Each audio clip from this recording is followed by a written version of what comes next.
Pamela Voyes was born August 16, 1967, to parents John and Linda Voyes, and from the start of her life, she was the type of person who got what she wanted. She was outgoing and passionate, often getting into subjects and hobbies with a fervor that impressed others. When she liked something, it became her entire life.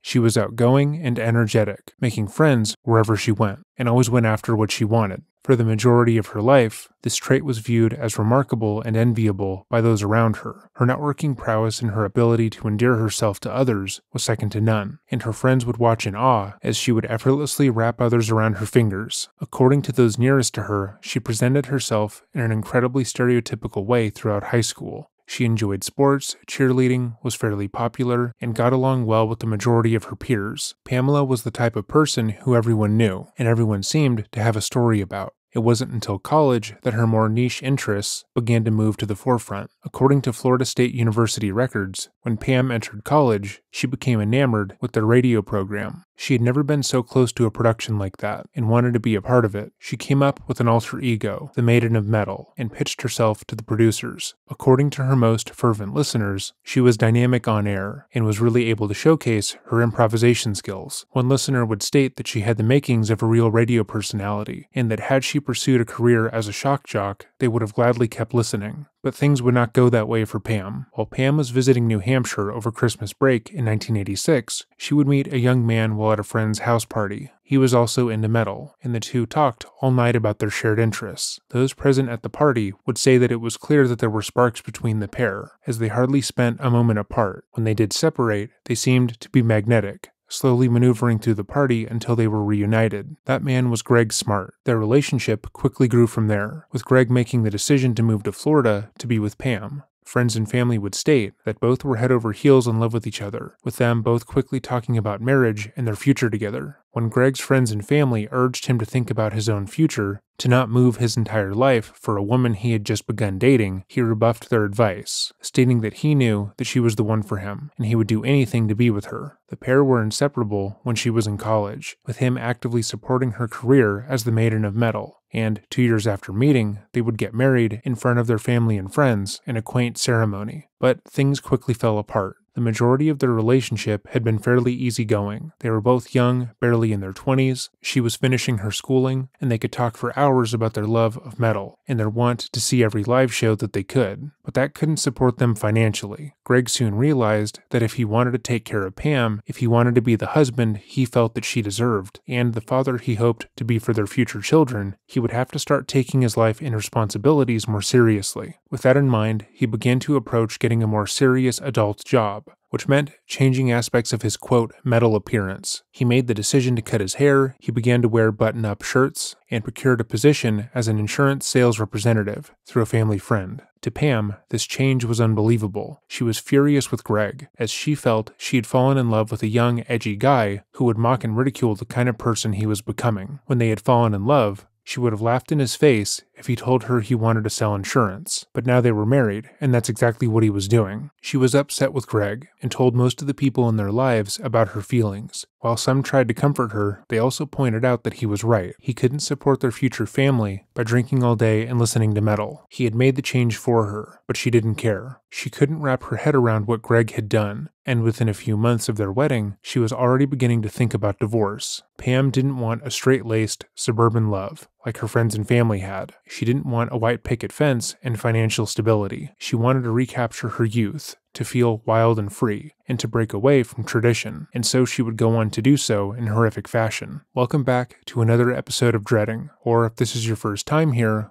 welcome. Today, we will be covering the case of Greg Smart, and how his life was taken for something as small as his wife withholding sex. This case, like the vast majority on this channel, came from a viewer recommendation shortly after we covered Mary Kay Letourneau, as there are plenty of parallels between the two. With that in mind, if you are sensitive to cases that involve minors and adults preying on said minors, I would recommend that you pause the video now and don't watch any further. These warnings are placed early on in the video, so you, the viewer, can make an educated choice, but they are only as effective as you allow them to be. Please put yourself first in this instance if you believe that this video could negatively affect you. If there is a case you would like to see covered, or a story you would like more attention brought to, Let me know by emailing me at dreading.official@gmail.com. I'm constantly shifting through new emails and suggestions, adding more cases to the list, with the ultimate goal of covering all of your suggestions. Please be sure to either leave a word suggestion in the email or in the subject line, as that will automatically flag the email for our attention. With all of that said, let us begin.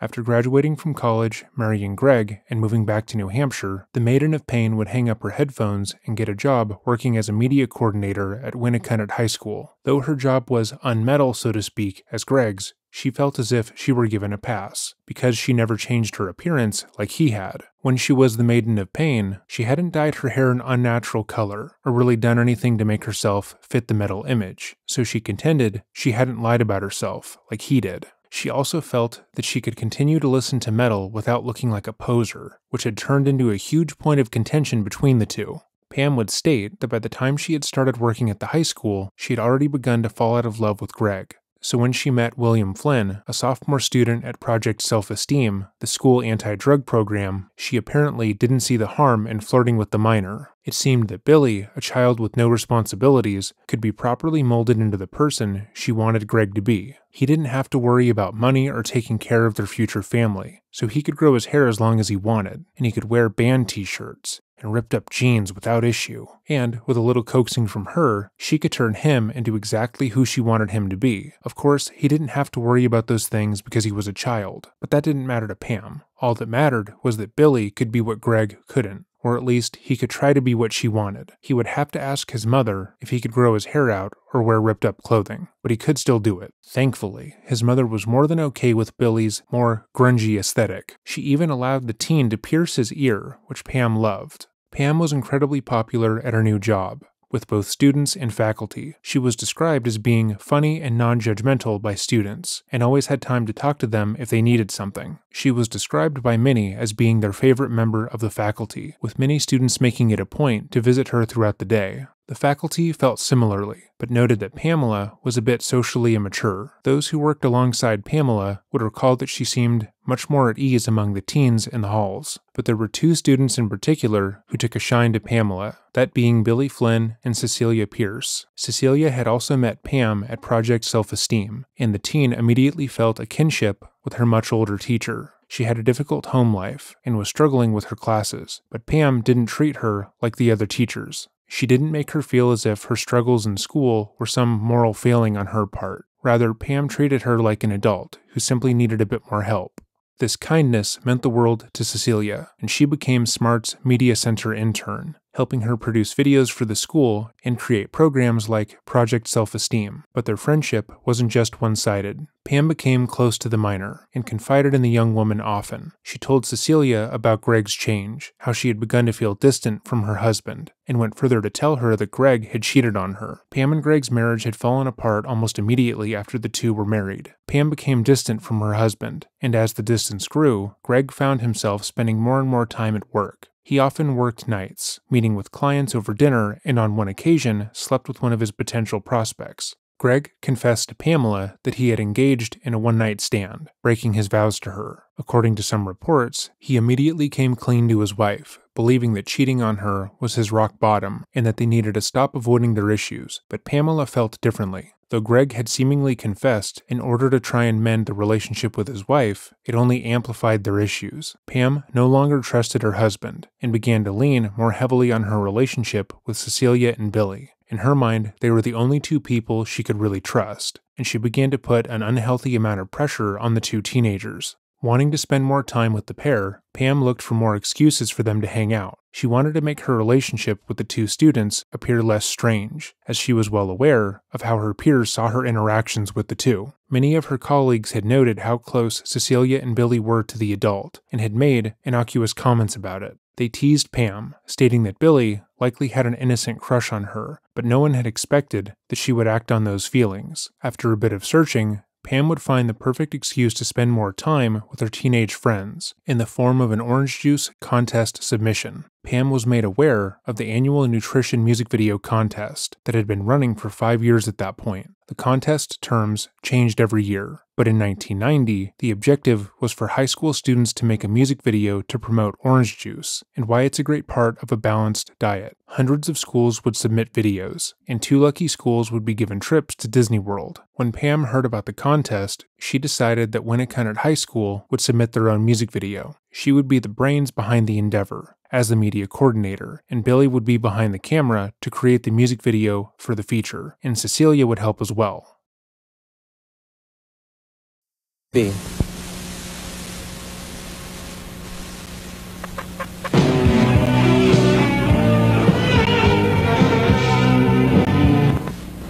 Since the beginning of time, man has enjoyed the taste of pure and natural Florida orange juice. In primitive times, getting fresh squeezed orange juice involved everything from growing orange trees to gathering ripened oranges to making orange juice. Along with the evolution of man, so came the evolution of making orange juice. Although times have changed, man still longs for the taste of refreshing Florida orange juice. Today, thanks to modern technology, the process of making freshly squeezed orange juice has become much simpler. Even though time has progressed, orange juice has maintained its nutritional value.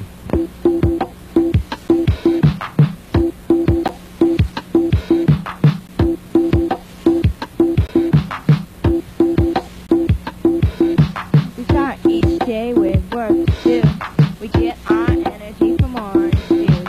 We all need nutrition and there's no excuse, 'cause you can get plenty from orange juice.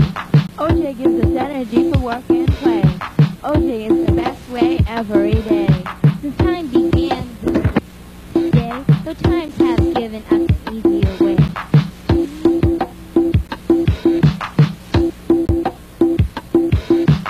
In the past, work is long to do. Now machines can do the job for you. We still need energy and vitamin C to keep in shape and stay healthy. When the daily work is done, we need more energy to have more fun. Time to play, we again get energy from drinking OJ. Though years have passed, play stays the same. We drink an OJ after the game. We still need energy and vitamin C to keep in shape and stay healthy. My friends and I start out the day the Florida orange juice nutritional way. Orange juice has the vitamin C that gives us daily energy. We all need nutrition and there's no excuse, 'cause you can get plenty from orange juice. OJ gives us energy for work and play. OJ is the best way every day. The people have changed, the places have too, but one thing's still the same, that's orange juice. We still need energy and vitamin C to keep in shape and stay healthy. Get ready, Get set, okay. enjoy Florida Florida orange juice every day.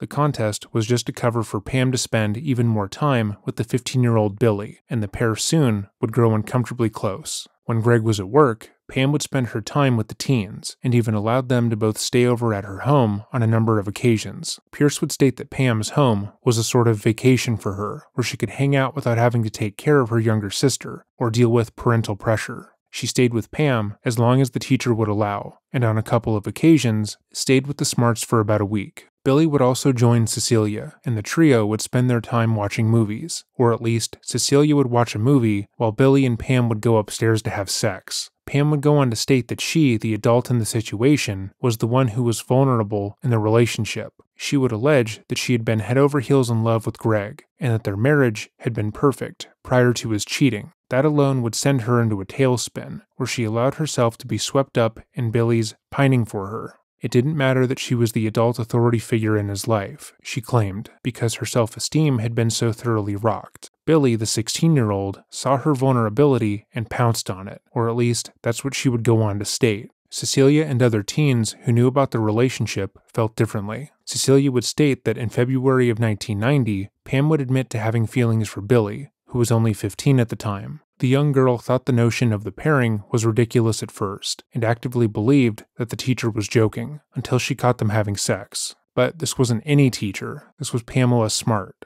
her friend, the person who had graciously opened her home to her and given her a space for her to vent. She couldn't just turn around and return her kindness by destroying her life. Cecilia was emotionally indebted to the teacher and stayed silent about the affair. Billy and Pam began to sleep together in April of 1990, with both parties declaring that they were in love with each other. Pam would state in an interview with the Washington Post that they would have sex every day, whenever they could during this time, and she was fully swept up in the fantasy of being with Billy. Pamela was only a month away from her first wedding anniversary with Greg, but then tragedy would strike.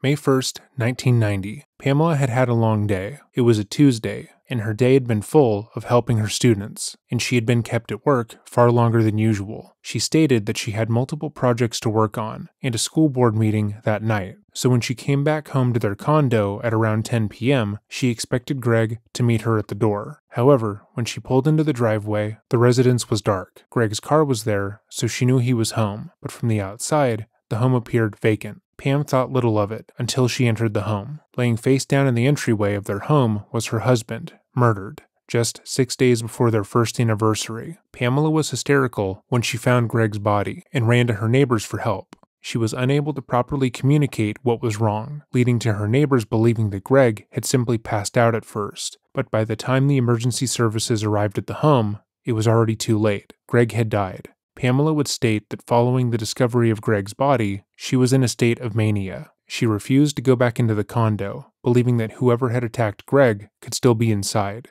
She repeated that from the brief glance that she got into the residence, it looked like a burglary gone wrong, and whoever was responsible was likely nearby. But when the police arrived at the scene, they sensed that something was off. Despite Pam's assertion that the home had been ransacked by robbers, nothing of value was taken. Things had been strewn around the home, pillows were cut open, and Pam's prized CD collection had been flung onto the floor, but otherwise, the home was untouched. Greg was still wearing his wedding ring. High-value items were left alone, out in the open, and it appeared clear that whoever was behind the murder wanted it to appear like a robbery gone wrong, even though Greg had clearly been the target. He had been shot in the back of the head, executed the moment he arrived home, and a towel had been placed over his head, which is often attributed as a sign of remorse. They also noted that there were no signs of forced entry into the home, meaning the murderer had either been let in willingly, entered the home with Greg when he came home from work, had their own set of keys, or had found the residence unlocked, and simply waited for his target to arrive. The police began to comb through Greg's life to find the motive for the murder. They quickly uncovered two potential leads. The first was a small amount of marijuana found in Greg's car. The police quickly theorized that Greg might have had a drug problem, or was dealing the substance on the side, and had gotten on the wrong side of someone in the drug trade. That theory quickly fell apart, as those closest to Greg cited that he simply liked a toke every now and then. After that lead failed to pan out, they found their next best theory. Through phone records, the police found that Greg had made multiple phone calls to a gambling service in Atlantic City, and found that the couple often spent their weekends there. Maybe Greg had lost a considerable amount of money and lost his life when he couldn't pay it back. But that notion failed to pan out as well. It wasn't until 6 days after the murder, when Pamela would sit down for her first television interview, that their next lead would present itself. Pamela would reach out to a local station who had been covering the case. Originally, she would claim that she spoke to reporters because she wanted to keep the public's attention on what happened to Greg, in the hopes of finding the culprit. She was quoted as stating that she wanted people to know the kind of person her husband was, so they would help catch the murderer. However, later on she alleged that the reporter hounded her for the interview, calling her multiple times a day following Greg's death, demanding that she speak to him as soon as possible. In the interview, Pam would state that she took comfort in the fact that, from the crime scene evidence, it appeared that Greg didn't know what was happening prior to being killed. She claimed that he had been surprised by the attack and didn't have time to recognize what was occurring before ultimately dying, which was a small mercy. She also repeated that she believed that the attack had been a robbery gone wrong, despite the fact that she knew nothing of value had been taken. She also stated that, quote, "If you think about it, there was no better time for Greg to be murdered, because if they had been married any longer, she would have loved him more than she already did." The police felt strangely about the interview. She seemed to know more about the crime scene than they had told her, and the details she was giving out to the public didn't match what they knew had occurred. She was also incredibly stoic throughout the interview in a manner that many people found to be off-putting. Her husband had been dead for more than a week, yet she was perfectly put together. But the real break in the case would come 6 weeks later. A man would walk into a police station 40 miles away from Derry with a gun, claiming that he believed the weapon had been used to kill Greg Smart. The man identified himself as being Vance Latimer Sr., and he believed his son had killed the insurance salesman with his friends. Vance was the sole owner of the gun and stored it under specific conditions in his home. He was the only person authorized to use it, but other members of the Latimer family knew how to access the weapon in an emergency. Recently, when he had examined the gun, he noted that it appeared to have been cleaned, which alarmed him. He questioned his son about the gun, but he said he had no idea what had happened. Vance then took his son's friends aside, and one of them, Ralph Welch, stated that he thought the weapon could have been used to kill Smart. After Vance turned in the weapon, a ballistics report was run on the gun, and found that it was indeed the murder weapon. While the test was being run, however, they brought in Welch and questioned him, hoping that he would repeat the story that he had told Vance, and he did. The teen immediately told the investigators everything he knew about what had occurred. According to Ralph's testimony, 3 of his classmates went over to the Smart home to kill Greg, that being Billy Flynn, Vance Latimer Jr., and Patrick Randall. The trio had told Welch about the hit and how they had set the scene up to try and make it look like a robbery gone wrong. He was able to provide police with details that hadn't been released to the public, and when questioned as to why the trio killed Greg, Ralph had an answer. It was for Pamela. According to the teen's testimony, she wanted to leave Greg, but was certain that her life would be hindered by the divorce. Greg could potentially take the home and their dog, and she needed to make sure that that didn't come to pass. Any divorce settlement could end with her losing something, and the only thing she wanted to lose was her husband. Pam had allegedly promised the boys that she would give them $500 each, portions of the life insurance payout that she would get if they successfully killed Greg. Billy and his 4 friends would promptly be arrested, but when Pamela was informed, she was distraught.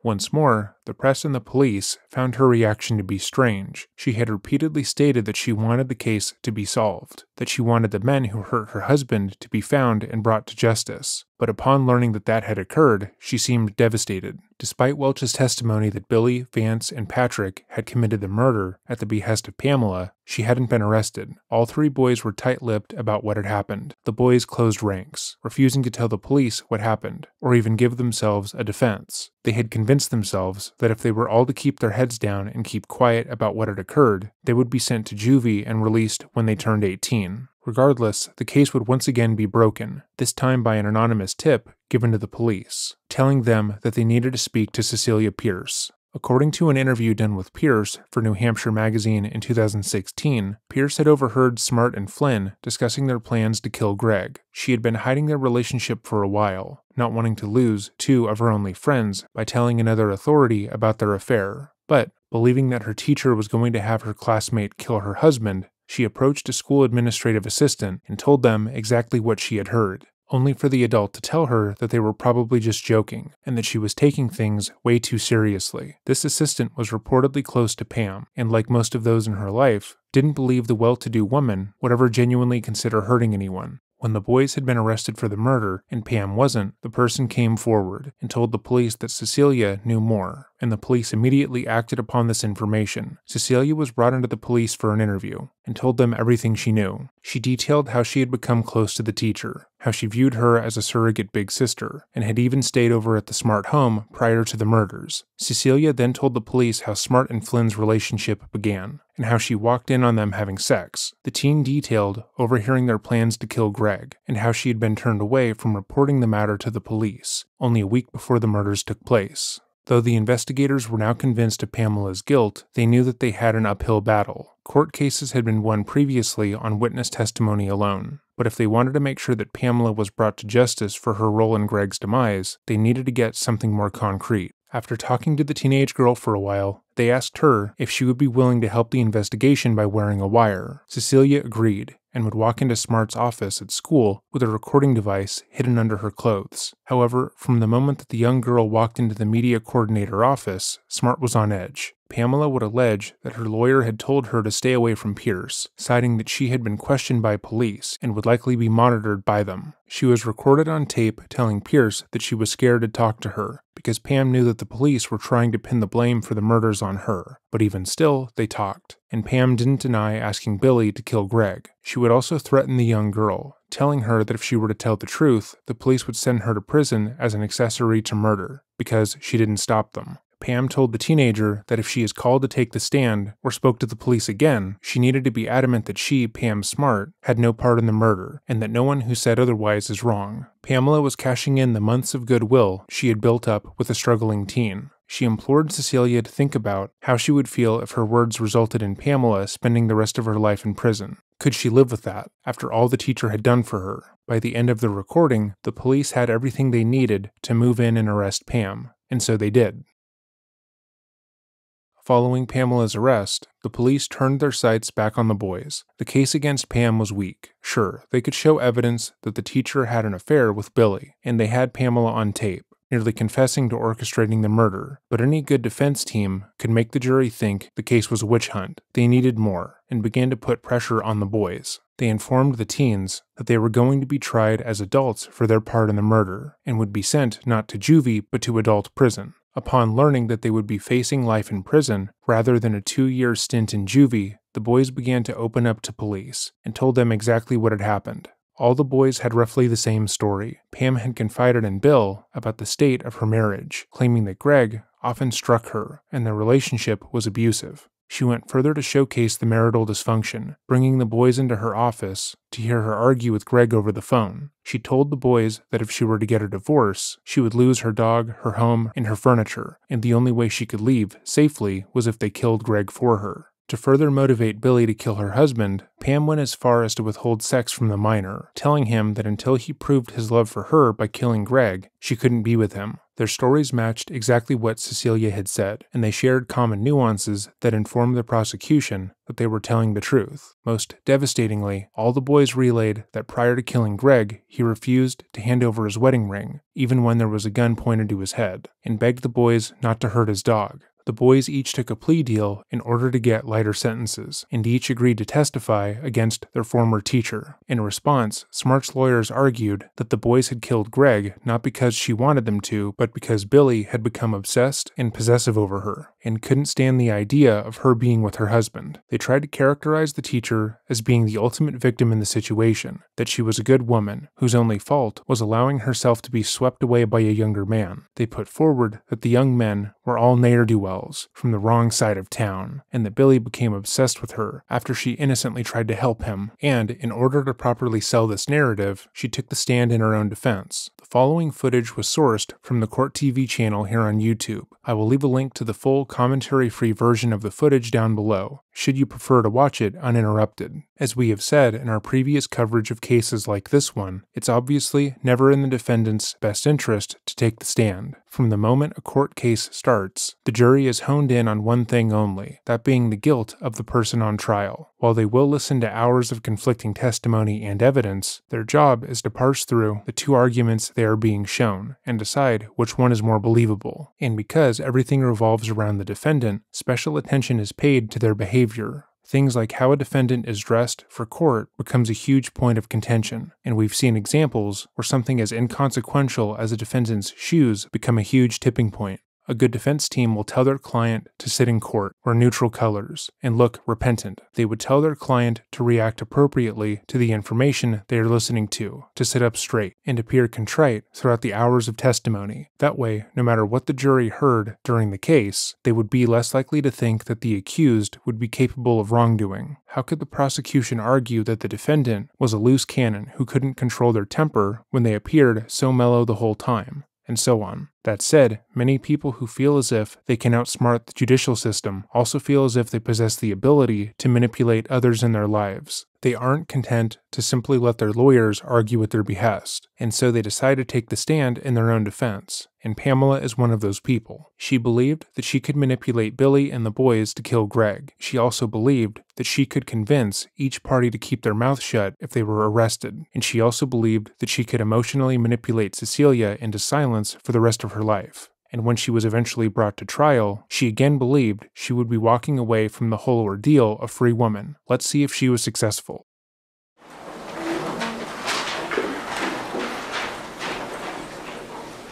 Raise your right hand, please.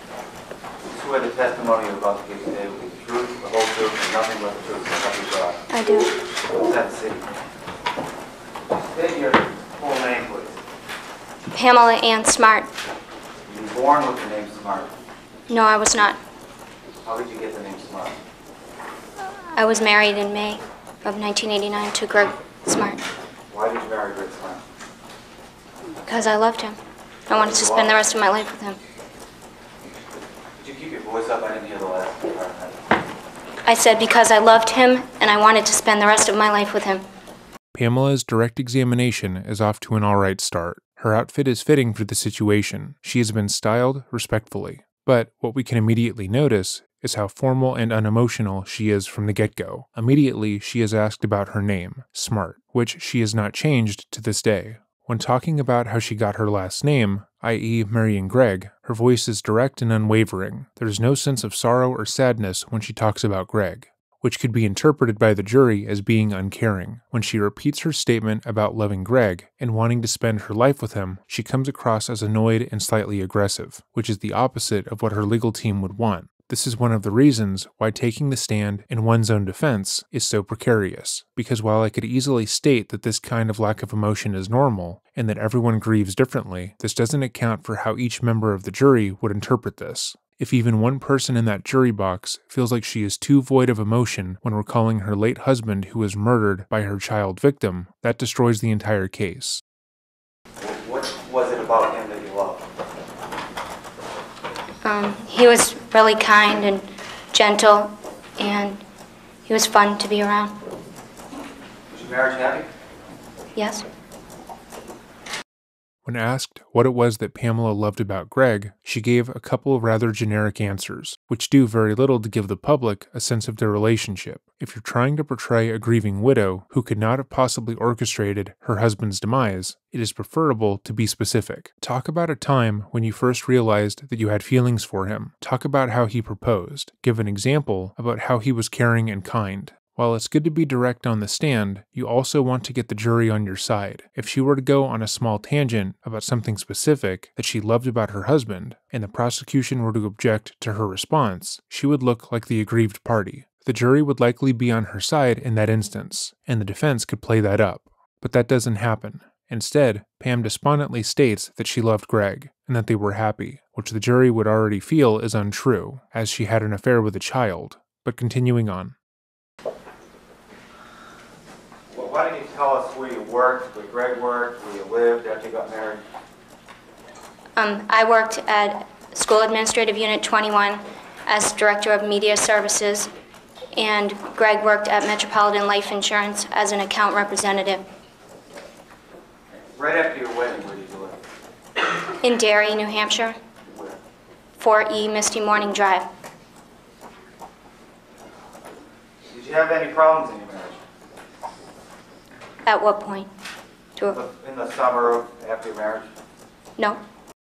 Pausing for just a moment, while most lawyers work with their witnesses prior to taking the stand, they never want it to feel that way. They want the back and forth between themselves and the witness to seem natural, as that's paramount to getting the jury on their side. But the defense fails to do that in this instance. It's clear that when they practiced the questioning, they asked Pam if her marriage was happy during certain seasons. For example, were you and Greg happy during the summer? How about the fall? And so on. They had to ask the question in this manner, because asking if her marriage was happy when she alleged Greg cheated on her and she went on to sexually abuse a child, in what she would state was a mutual relationship, would probably lead to her saying no. How could she be happy in a marriage while cheating? But if you drip feed the jury that the relationship was happy up until Greg's affair, and it was only after she had been hurt that she decided to sleep with a child, then it would more or less be understandable. She is the aggrieved party. She was cheated on. She was so hurt by it that she suffered a huge lapse in judgment and pursued a child. Then that child went on to kill her husband.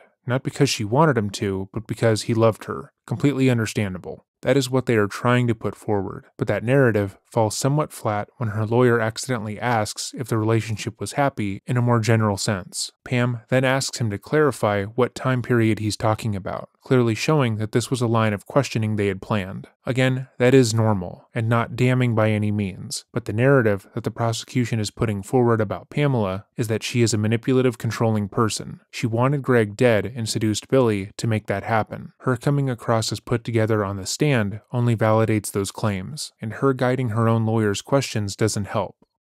Did you have any problems in the fall after your marriage? No. In the winter after your marriage, did you have any problems with your marriage? Yes. Did you tell the people in the jury about that? Well, basically it started in December of 1989. So what we are about to witness is the emotional crutch of the defense's case. They need Pamela to sell the story about Greg's cheating and how emotionally distraught that event made her. Remember, this is what made her seek the romantic approval of a child. We, acting as the jury, have to believe that this one event caused her so much emotional distress that her sleeping with a 16-year-old seemed reasonable to her. Let's see if she was successful. What happened? There was a time when I believe it was before Christmas, I don't know the exact date, when Greg didn't come home one night.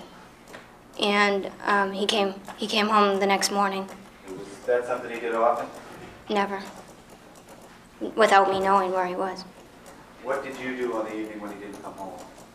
I didn't even know he wasn't home till the next morning because I had gone to bed at about 10 o'clock, and he sometimes didn't come home till 11 or 12, or it mattered when he had appointments. I mean, most of the time he was home by at least 10:30, but I had fallen asleep at about 10 o'clock at night. Did you remember when you woke up the next morning and what happened? What time? Yeah. Well, I went to work that day, so I would assume it was probably around 6:10. Was Greg there when you got in? No, he was not. When was the next time you saw Greg that day? That morning, shortly thereafter, about 5 minutes after I woke up. Did you tell the jury what occurred then? He had come in the door, and I asked him, obviously, where he had been. And he had said that he had gone out after work with a friend, Bruce, from work, and he had gotten drunk and slept over his friend Bruce's house. And I obviously asked him why he didn't call me and why he didn't tell me where he was, and he said because he knew that I would have been asleep, and he just came home the next day. Did you accept that explanation? No, I didn't believe that. And I told him that I really didn't believe him, and he said that he was telling the truth and that he was tired and that he didn't want to talk about it and that he would talk about it later. But yeah, I was mad. Did the subject ever come up later on? Yes, it did.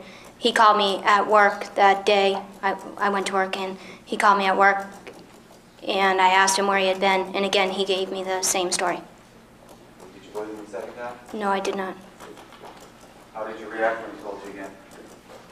I told him I would talk about it when I got home, that I didn't want to talk about it on the phone at work, because when I talk on the phone at work, there's other people around, they can hear. Did you talk about it at home? Yes, I did. Did you tell him about that? At first, when I got home, he told me the same thing that he had told me beforehand, and I told him that I just wanted to know the truth, and that no matter what it was, I just wanted to hear it. And he said that I wouldn't like the truth. So then I knew that he was lying. But he didn't come right out and tell me. It took him a long time to tell me exactly where he had been.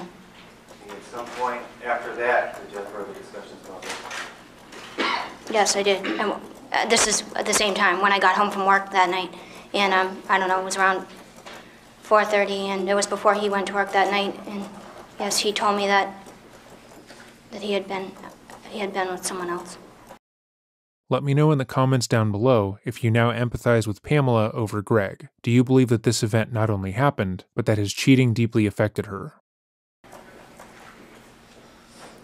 How did you react to that? Mad. Get over it real quick? No. Tell me what. I argued with him about it. I told him that I couldn't believe that he would have done something like that, and he had said that he was drinking, that he didn't even remember. And I said that was a poor excuse. How did you get over the whole thing quickly? No. I was devastated. I was very hurt. And he tried to talk to me about it, but I told him that I didn't want to hear it. I didn't talk to him for about a day. Did those events have any effect on your relationship with your husband? Of course they did. Tell us about it. They had an effect on how I felt about myself. I didn't, I don't know how to describe it. I didn't feel it as important anymore. And it obviously affected my trust in him.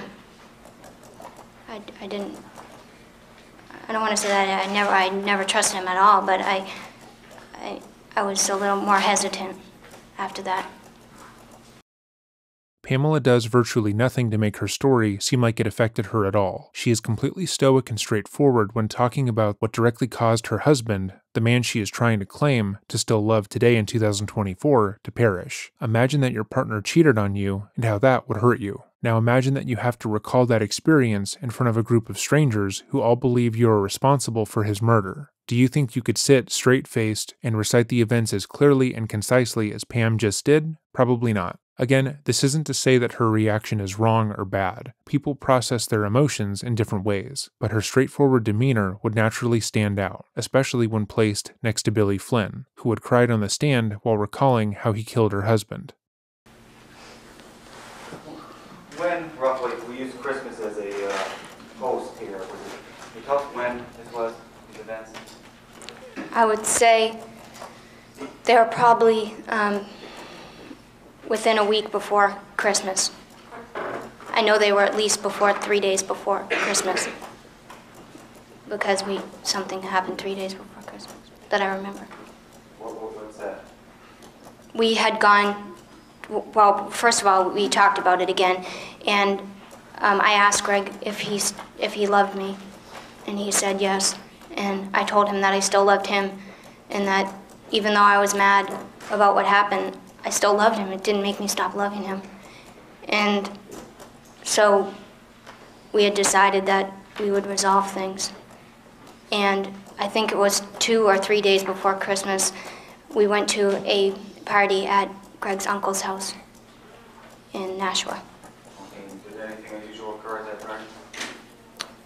Well, it's an annual Christmas party that his family has every year, and usually there's a lot of drinking that goes on there, it's a party. And Greg had been drinking excessively at that party. And I mean, it wasn't like he drank excessively every single day or anything like that, but it was just at that party. And his parents drove us there, and they drove us home. And when we got home, we got into an argument. Tell us about it. Well, Greg wasn't making any sense at all, and everyone at the party thought it was funny because he had been drinking so much, and he was joking around, and everyone was laughing, and they thought it was funny. And I didn't think it was funny because I hadn't been drinking. And That's we have to check to the narration and what everybody at the party thought. okay. An answer to correct. I still don't hear, I'm sorry. She may answer the question. Go ahead. Where do you want me to start? I think you were saying that you didn't drink much. No, I didn't. And I didn't think it was funny because then I knew the next day that he wouldn't be feeling too good, and that everybody wouldn't be around laughing right then when he wasn't feeling good the next day. In other cases we've covered, how a defendant responds to an objection always gets a certain amount of focus, as we get to see how the person handles a small interjection. Objections are rude, they are cutoffs, and most people respond poorly to getting cut off in the middle of a sentence. And in the case of the Tott family murders, Tony responded by getting visibly upset with the prosecution, looking at them as if they were stupid. But Pamela is almost unaffected. I think you told us that Greg's parents drove you to home. Yes, they did. They had driven us there also. Okay, can you tell us about the ride home? Do you recall anything about it and what, if anything, occurred at that? Greg's mom and dad were in the front of the car. Greg's father was driving. Greg and I were in the back seat. And basically, there was just laughter in the car at what Greg was saying. I believe, from what I remember, he was talking about some car that he had seen before, and he just wasn't making any sense, and his mother was laughing. What happened when you got home? When we got back to the house, I started getting ready for bed, and I had put on a pair of sweatpants and a sweatshirt, and Greg was getting changed, and then I don't even really remember what the argument was about, because he wasn't making any sense at all, but we had gotten into an argument, and I had said that I was leaving the house, and he had told me that he didn't want me to leave the house, and he went to grab me, and I turned around at the same time, and the side of his hand hit me like right on the side of my face, and I was really shocked, and so was he, because he did not mean to hit me, but he had hit me, and I left the house. Let me just stop you for a second. Did Greg Smart beat you during the report? No, absolutely not. He did not beat me. Greg would never have beat me. Did he ever cause any bruises on your arm or any other part of your body? No, absolutely not. Greg was not like that at all. Did you ever show Billy Flynn a bruise on your arm or any other part of your body? No, I did not. Did you ever tell Billy Flynn that cousin beat you? No, absolutely not. So, just to be clear, Pamela is trying to allege that Greg did hit her, but also that he would have never done that intentionally, and that he was a good person. This story is borderline nonsense, because what is the point that she is trying to put forward? Her defense lined this question up for her, so they must have a reason. The reason is simple. She had told Billy and his friends that Greg was abusive, and that's why she needed to kill him. Simply saying she didn't want a divorce wasn't a good enough reason, so she told the teens he hit her. She could, of course, deny that Greg ever hit her, and then claim that the boys are lying to get lighter sentences. But with them all citing the same story, that would be a bit harder to do. Instead, she says that Greg had hit her once, on accident, but would have never done so intentionally. Then, Billy and his friends found out about it, and believed Greg to be abusive. Again, it's nonsense, but it's the only argument they have. What did you do after that point in time that you just told me about? Well, I left the house, and when I left, I shut the door behind me, and I locked the door locked because it had been locked. And not him. I realized that I didn't have the keys to get back in, and I just left. I walked to his parents' house, actually.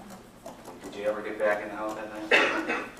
Well, it's kind of a strange story what happened, but I went over to his parents' house, and I rang the doorbell, and they let me in, and I told them what had happened. I was crying because I was upset, and they had known Greg was drinking because, like I said, that they were with us. And his father went over to the house to talk to Greg, and he was ringing the doorbell, and he couldn't get in the house because, like I said, it was locked. And his father, I guess Greg had passed out, and he didn't hear the doorbell. So his father came back to the house and called our home, and Greg didn't answer because he didn't hear the phone. And the answering machine clicked. Okay. Well, no, I was right You there. can strike the part about why you didn't answer. All right, you're disregard that. Did you get back? Okay, well, there was no answer, and the answering machine picked up on the fourth ring, and his father left a message on the machine. And when you're in our house, you can hear the machine at the message as it's being left. And he was saying, "Greg, pick up the phone. Greg, pick it up." And Greg didn't. Did you ever get into the house? Yes. His mother and father asked me if I wanted to stay with them that night, but I had decided that I wanted to go home. And I went back to the house, and Greg's father tried his key in the door, and his key opened our door. And I went into the house. And I slept on the couch. Other than that, did Greg Smart ever hit you accidentally or on purpose at all? No, he did not, and he was very upset when he had found out what he had done. Now, what kind of work were you doing in the fall that year? Director of Media Services. What is it? What do you do? I handle all media purchases for our school administrative unit, which includes 11 schools from the Seacoast area, and I handle public relations for the schools also, which includes doing newsletters, writing, editing, photography, and workshops sometimes for students. on media equipment. Who would you work with? Who were the people that you worked with? My secretary? I had a secretary named Patty Weiser, and I also had a media aide, Cindy Durant, and I had a student intern, Cecilia Pierce. But I don't believe Cecilia Pierce was my intern in the fall yet at that point. How did you come to have Cecilia Pierce become your intern? Well, the previous year, I had covered a story for the newsletter on a project at the high school called Project Self-Esteem, which is a 3-day drug and alcohol awareness program for incoming freshmen. And I covered the story, and at the time I covered the story, I was asked if I would be interested in participating as a facilitator the following year. Well, what it is a lot of different workshops on drug and alcohol awareness, and after the big general meeting, students break down into small groups, and each group has an adult facilitator and a student facilitator, and they go over what was just said in the large group discussion, and they do projects about it. Okay, you were telling us that you were in that group, and did that have something to do with me, Cecilia? Well, eventually, the next year I came back and I was in that group. I was asked if I would be interested in helping Mrs. Kinsman, the guidance counselor at Winnicott, with the student facilitators for the following year. And in that group of people, that's when I met Cecilia Pierce. Did you like her, dislike her? What were your feelings towards her? Well, my feelings when I first met her were just as feelings for any student in the group. This is a patently bad thing to say if you were in a pedophilic relationship with a person in the same class as Cecilia. One of the fortunate byproducts of covering cases where an adult attempts to validate their relationship with a child is that inevitably, there will be a moment like this one, where Pamela tries to state that when she had met Cecilia, she thought of her the same way she thinks of all of her students. But the issue is that she clearly does not hold the same beliefs about minors that most people do, especially most people who decide to be teachers. She doesn't have the same common sense boundaries that, say, you and I have as adults, where we have obvious boundaries with children and teenagers. We don't think having intense relationships with them is appropriate, and don't invite said teenagers over to simply hang out and sleep over. We understand that is strange, but Pamela does not do these things. So when she tries to state that she felt the same way about Cecilia that she felt about all of her students, the way all adults feel, it's hard to believe her, because she clearly does not have the same feelings that the public does. I was just interested in helping. Did those feelings change over time? Well, the first day, Cecilia came up to me, and she was very friendly. She started talking to me with a friend of hers, Rachel Iman, and she kind of just ended up hanging around and staying close to me throughout the Project Self-Esteem group, and we became friends. How did it happen that you became your intern? At some point, she indicated an interest in journalism for herself. She had said that she was interested in going to college for journalism, and when I would describe my job to her, she had said that she wouldn't mind having a job like mine. It sounded like fun, and I had said that maybe she would like to come over sometime because she might possibly be able to work with me on some projects and see what it was like. Did that happen? Yes, I found out that Winnicott had an intern experience-based education program where they had placed student interns in work environments through one of the teachers over there, Janice Petro, and I talked to Miss Petro about it, and she had said that that would be a good idea if Cecilia wanted to work over there. And she did become my intern. You know a fellow named Vance Latimer Jr., also known as JR? Yes, I do. I met Vance Latimer at the same point where I met Cecilia Pierce, which he was a student facilitator in Project Self-Esteem. Close friends with Vance Latimer Jr.? No. You know a fellow named Pete Randall? I mean, you saw him testify here, but did you know him back there at this point we're talking about? I knew who Pete Randall was, but I, in my life, had I think 2 conversations with him. Before that, I just knew that he was a friend of some of the students. What was the subject of, or the nature of the conversation you had with Pete Randall in your life? One conversation, well, actually, I don't know if I've ever spoken directly to Pete Randall. He was part of a conversation that I was in. One was about motorcycles. I don't really remember. You know, was Bill Flynn in this group? Yes, he was. What was the nature of your relationship with Bill Flynn in the fall of that year? Same as everyone else's, just acquaintances. Did you like him? Yes, I thought he was a good kid. What did you like from him?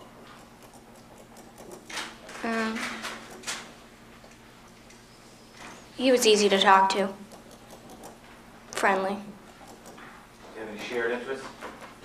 Yeah, he liked some of the same music that I do, and he played the guitar. Did you ever get involved in any special projects with any of the kids at the school? Yes, I did. There came a time when I received a flyer in the mail about an orange juice commercial for that the Florida Department of Citrus was putting on, and I had it in my office at one point when Cecilia Pierce was in there working with me, and she saw it on my desk and asked me what it was, and I explained it to her, and she said that she thought it was neat, and I asked her if she'd be interested in doing it and if she knew any students who would want to do it also. Okay, and who eventually got involved in putting this commercial together? At the beginning, it was Cecilia Pierce, Rachel Emond, Kevin Mort, Bill Flynn, and I believe another student, his name was Jeremy Thompson. What did you do? But it didn't end up with all those people in it. Okay, who did it end up with? What did you do? It ended up with myself, Tracy Collins, who is a friend of mine, Cecilia Pierce, Rachel Emond, and Bill Flynn. Did you ask Bill Flynn to be in it, or did he ask you if he could be in it? Cecilia asked him. What did he do in the orange juice commercial? What was his role? Well, all the kids worked on the planning of the project. It was a very involved project, everything from audio and video. We had lyrics, we wrote our own song, and all the kids worked on the brainstorming and the planning of it. And eventually, Bill did the camera work. He was the cameraman because I was just supposed to be guiding them through it. I wasn't supposed to actually be filming or doing the work. I was allowed to be in it, but I wasn't allowed to do the actual filming, so Bill did that. Where would you do the filming? What places? Excuse me? Where would you do the filming for this commercial? A variety of different places, including some scenes were done at Bill Flynn's house, some were done at the beach, Seabrook Beach, some were done behind Cecilia Pierce's grandmother's house, some were done in a street, all over. One was done at the Seabrook Recreation Department. Did you ever go to your own home to do this scene? Well, originally we had planned to use a four-wheeler that Greg had owned for a scene, and Greg was going to drive the four-wheeler in the scene. And we went over to my house to do it once, but Greg had appointments and he couldn't come home like he thought he could. So we never ended up doing that scene. And who was with you the time you went to your house to do the scene? It was Cecilia Pierce and Bill Flynn. This is how her defense is justifying her inappropriate relationship with both Cecilia and Bill. If you were to look at the facts of the case and feel uncomfortable with the fact that the teacher had invited both parties over to her home, that would be normal. Most adults wouldn't do that, but through clever questioning, her legal team is attempting to frame the odd behavior as being slightly overblown. She was just working on a school project with them and invited them over for completely normal reasons. It just so happened that her relationships with both of the teens turned into something radically inappropriate and detrimental to their developments. But it wasn't her fault. It's incredibly clever. The only issue is that by simply reciting her answers back without any sort of emotion in her voice or face, she comes across as being that manipulative, conniving person that the prosecution said she was. What time of year was this? It was during February vacation. How long did you work on this orange juice commercial for? I believe we started in January, and it was due into the Florida Department of Citrus on April 1st, so it would have been January, February, and March. Did your relationship with Bill Flynn ever change? Yes, it did. Why? How? Why? I don't know, but how? When we were working on the video, I was told from the beginning from Cecilia that Bill had a crush on me, and I didn't like him at first, but yes, I did I did start to like him during the filming of the orange juice video. Did you ever tell him that you liked him? Yes, I did. Did you tell the people in the jury how that came about?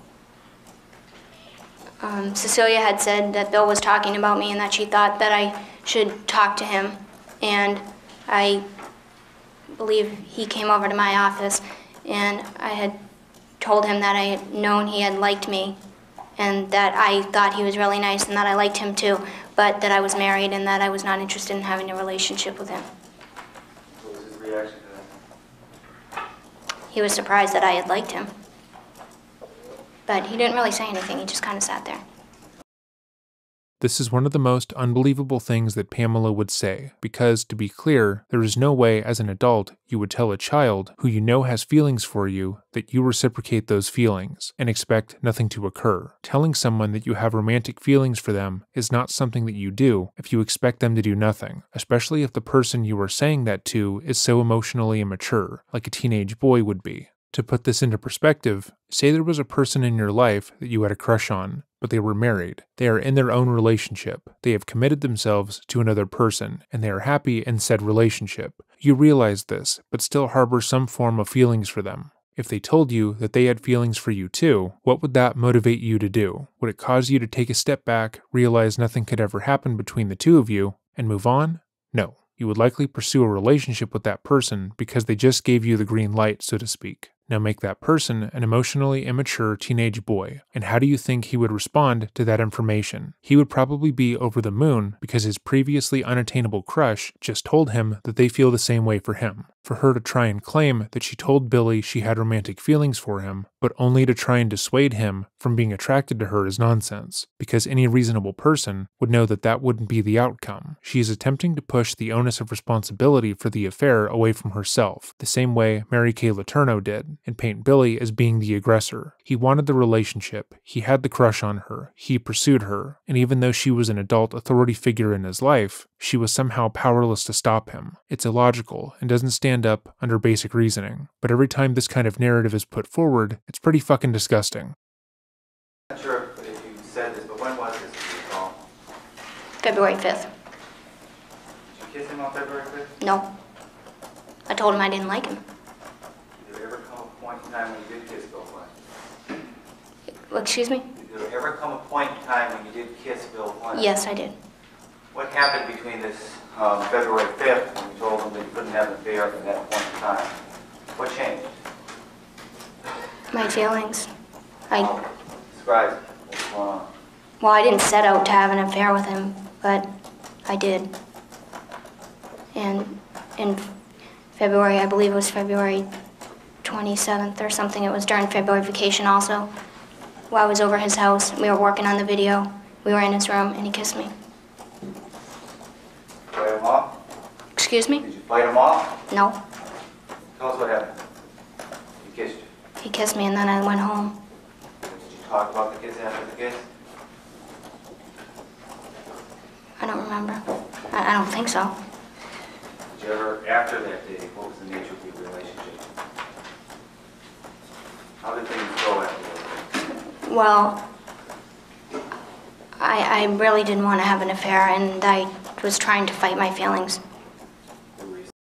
Again, if you really don't want to have an affair, it's frankly very simple to not have an affair. You just don't do it. You put your penis down, you put your titties back in your sweater, and you go home. But they're trying to paint her sexual abuse of Billy as being something cosmic, something that she couldn't say no to, even though she was the adult. If she felt that Billy's feelings, or even her own, were inappropriate, she could have stopped working on the project. She could have stopped spending time alone with Billy and told him that he wasn't welcome at her home or office anymore. But she didn't. She did the opposite, because she wanted to sleep with the minor. Successful? Up until March 24th. What happened on March 24th? Bill came over my house, my condo in Derry. Was anyone with him? What was going on? Why that day? Because Greg was gone in Atlantic City. Okay, I didn't hear you. Where was he gone? Atlantic City? Bill just happened to come over there, or was it planned? No, it was planned. Okay, tell us about it. The planning of it? Yeah. How did it I said I was going to be by myself. Cecilia wanted to sleep over, and Bill asked if he could come. When Bill Flynn asks if he can come over to your house and your husband's gone, do you think it's the same as Cecilia asking to come over and sleep over? No. Okay, what's going through your mind? I'm not sure I understand the question. Okay, so your husband's gone, and Cecilia's going to come over to sleep over to give you company. And then Bill Flynn asks if he can come over, okay? Can I come over? I'm Bill Flynn. Can I come over? What's your reaction? What's going on? Yes, I wanted him to come over. Did you expect that when he was over you would have sex with him? Yes. Did you have sex with him when he came over? Yes. Did you watch that movie 9.5 Weeks? Yes. Did you make love to him? Yes. Did you do the thing with the ice cubes? No. I think he's having a problem remembering where reality began and the movie stopped. To be clear, when Billy had testified, he went into explicit detail about what they did when they slept together. The three of them, Billy, Cecilia, and Pam, had watched the movie 9.5 Weeks, which includes a particularly raunchy scene. Billy would state that when Pam took him up to her bedroom, leaving Cecilia downstairs to watch the movie by herself, they recreated that scene. She is now stating that that didn't occur, and that her minor victim has confused watching the movie with what they actually did, which is not a great defense. If you're trying to state that the minor you abused was too stupid to differentiate reality from a movie, you're basically admitting that he was too incompetent to orchestrate the entire affair, and probably too incompetent to murder your husband in cold blood as well. Motion is struck the witness. Granted, the jury will disregard that statement.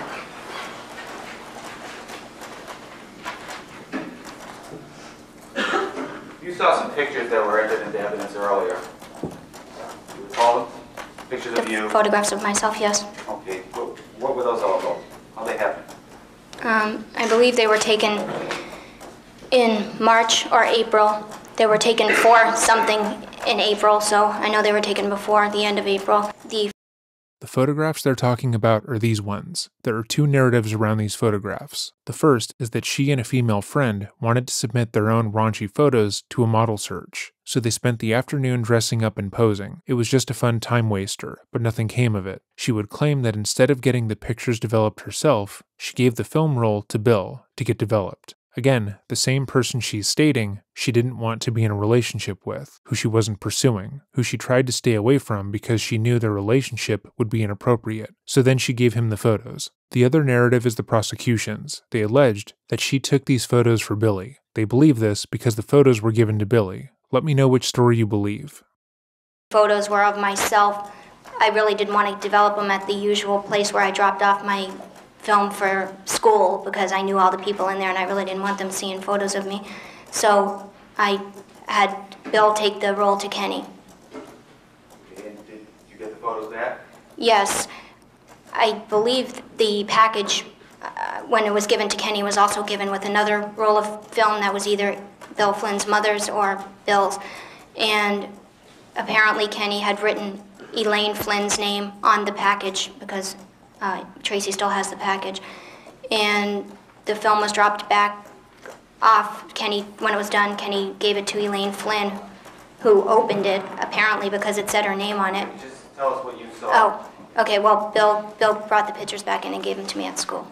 Did you give Bill any of those pictures? No, I did not. I was embarrassed of them. When did this happen in relation to, say, the first time that you told him you had feelings for him, the first time you kissed him, things like that? Can you put the pictures in that context? If I had to give an honest answer, no, I couldn't because I can't 100% tell you. Did you ever come to write any letters or notes to Bill Flynn? Yes. Were they love letters? Yes, some were. Were some of them sexually explicit? I guess, apparently.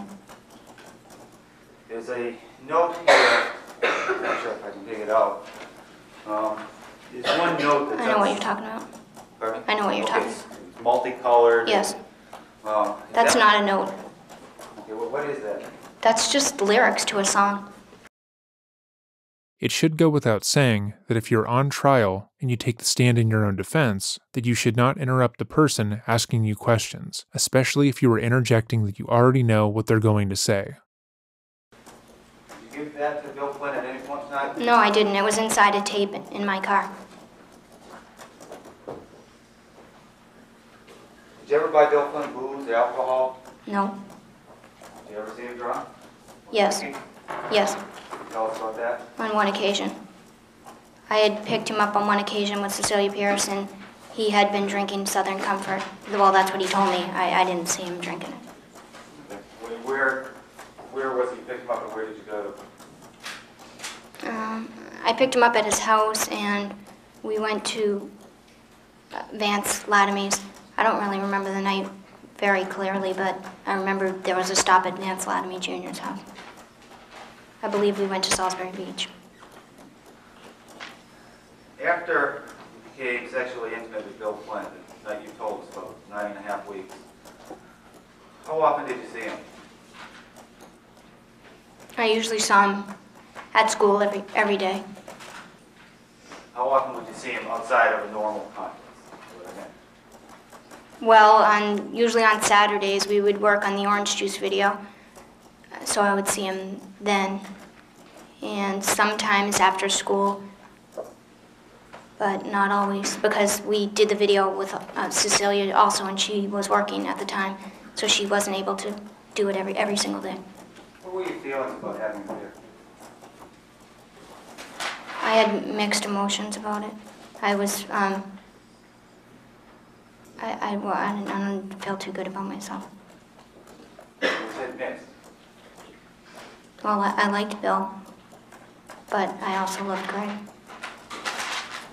Pamela states that she had mixed emotions about her relationship with Bill, not because he was a minor student that she was actively manipulating and abusing, but because she liked him, but also loved her husband. There seems to be no thought given to the fact that her relationship with Bill would be detrimental to his development, that she was abusing the trust that he had placed in her as a teacher, or that what she was doing was illegal. In her recollection of what happened, the main moral complexity in the case comes from the fact that she was married and didn't know whether to choose the adult man with the adult haircut or the teenage boy who looked more metal. It's as if she expects the public, or more accurately the jury, to already be on her side in regards to the whole sleeping with a minor thing. How strong was your life for Bill Flynn at its peak? I loved him at one point. Did you ever stop loving Greg during this affair? No, never. How did that make you feel? To love two people? Confused. What did you think about yourself? Not very highly. Did you ever tell your husband about this? Yes, I did. When did that occur? The Friday before he was murdered.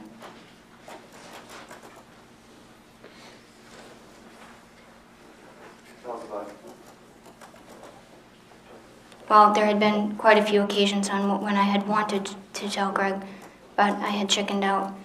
And then on a Friday after before he was murdered, the week before, he was at a conference in Rhode Island, and he was coming home that Friday, and I left work early on Friday so that I could come home and talk to him. What happened?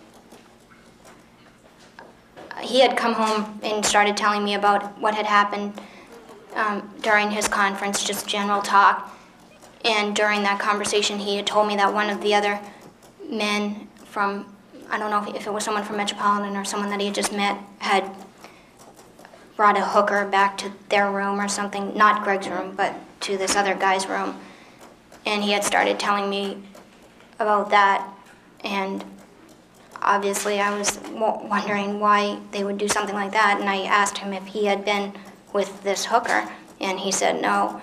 And I brought up the past time that he had been with someone, and he started asking me if I was going to throw that in his face all the time, and if I was just going to bring that up for the rest of our life.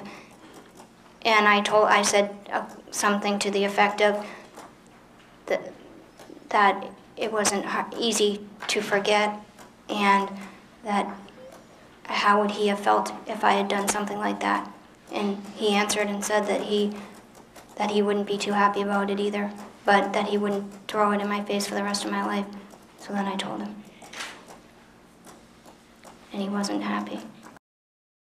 So whether or not this even took place is questionable, because run the scenario out in your mind. Greg, the man who refused to take off his wedding ring when a gun was pointed at his head, is in an argument with his wife, an argument he started by talking about how his friends got a hooker while they were away. Which, why any man would do that, then immediately tell his wife about it, I don't know. That's its own kind of stupidity that I don't think I'm equipped to discuss. So they're in an argument, and after telling his wife that he would be upset if she cheated on him, but wouldn't throw it in her face every time they argued, she revealed that she had a months-long affair with a child she is teaching, and her only addition is that he wasn't happy. Does that seem believable to you? Because it doesn't to me.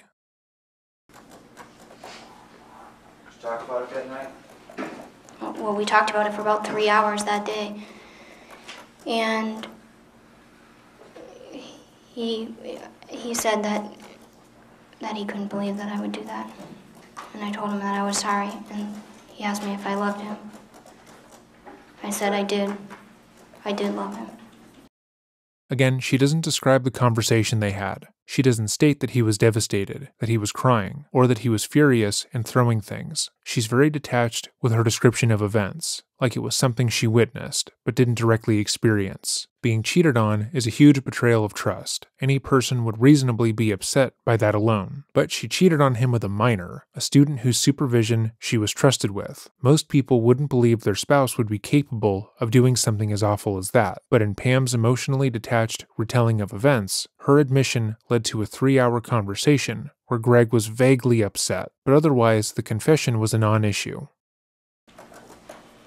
And I told him that it was over with me and this person. I never told him who the person was. Was it true that it was over? Yes, it was. Let's go back a little bit, Dave.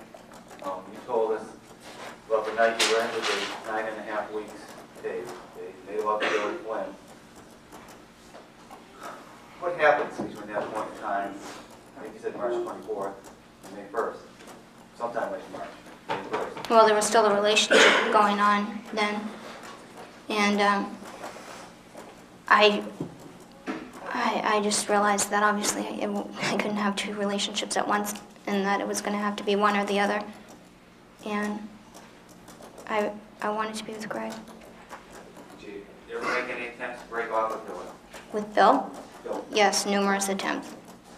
Anyway. Even before March 24th. Okay. Well, tell us about the months before March 24th. Well, I told you that beforehand. I didn't want to even have a relationship with him. And then when I did, I told him that I didn't think it was right and that it was wrong and that I wanted to be with Greg, and he kept saying, why didn't I just get a divorce? And I said, because I love Greg. And he would ask me how I could love 2 people at once. According to Pam's story, everything just happens to and around her. She is a non-entity in the story. She has no direct agency, and she's not in control of any circumstances around her. Billy wanted to be in a relationship, so she was just automatically in a relationship with him. She said she didn't want to be in a relationship and wanted to end whatever it was they were doing, but she was powerless against the minor. She was the adult working alongside him. If she didn't want to sleep with him, that was as easy as never going to his house or never inviting him over to hers, and never allowing herself to be left alone with him. And to be clear, not being left alone with a 16-year-old is a very simple thing to accomplish. Most people do it every day and never notice. She had all the power in this situation. The relationship happened because she actively pursued it, and it would have never occurred had that not been the case. Let me ask you a question. Why didn't you just get a divorce? Because I didn't want a divorce. Suppose you got a divorce and very smart, everything you own, the whole world. What would you be losing?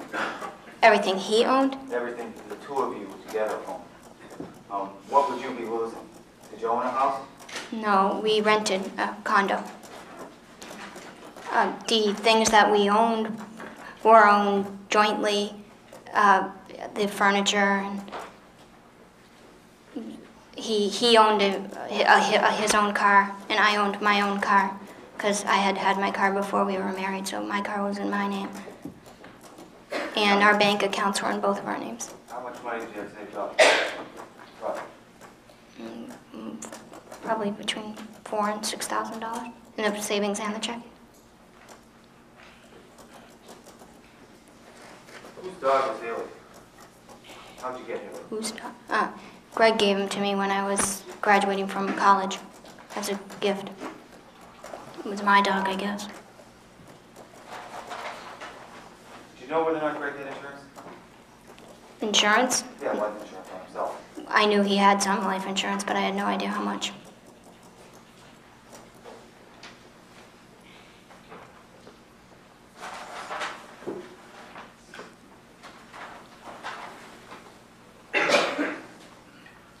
What was Billy Flynn's reactions on the times when you tell him the things you told us earlier about being wrong and wanting having to break it off? He told me that he was going to kill himself. Okay, so no, this is blatantly manipulative, in a multitude of directions. This is a sexual predator stating that they preyed on a minor, not because they were a pedophile, but because they were manipulated by the minor, and feared that if they didn't sleep with them, the minor would kill themselves. This is such a wild excuse that it wouldn't even be used on To Catch a Predator, and those guys are some of the dumbest fucking assholes we've ever had to cover. Billy likely didn't say this, but let's suppose he did. Let's take everything she is saying at face value, and say that when she tried to break up with the child that she was in a relationship with, he threatened to hurt himself. Instead of looking at that as a clear sign that the child's mental health that she is in a relationship with is deteriorating probably because her involvement, she simply continued to sleep with him. She just had no idea how to not prey on the child that she was sleeping with after he said he would kill himself, which is ridiculous and entirely manipulative. This is just a terribly thought out smokescreen for Pamela to try and hide behind, because the reality is that she held the power in the relationship. She was the one who could drive, who could control Billy's grades, and who sought him out. She was the one who could have removed him from her class, stopped working on the orange juice project with him, and could have gotten him help if he was really struggling with his mental health. But she never did that because she didn't want to. She tries to give weight to the notion that she had no control in anything that happened, but she did. If you say you don't want something to happen, then actively work towards that thing, then people can logically conclude that you're probably lying. It's like if I said that I didn't want to gain subscribers, then continued to urge you to all subscribe and I continue to make content, so it's nonsense. What tone of voice? That's what I mean by reactions. He would usually cry. Did you cry easily? Did he cry easily? Or did he cry often? Often? No, not often. Probably, I've seen him cry probably 4 times. Can you tell us about one of them? There was one time when we were in my car, and I had told him that I didn't want to have a relationship with him anymore, and he started crying, and he said that he couldn't live without me. Where was that? In my car. No, where was your car? Seabrook. Any place you? Yeah, right near the beach. When was that? The end of March, probably. How did that make you feel when Billy Flynn cried and told you you couldn't live without him? I felt bad. I didn't want to hurt his feelings. I mean, I still wanted to be friends with him, and he was still a nice person. I didn't want to hurt anybody's feelings.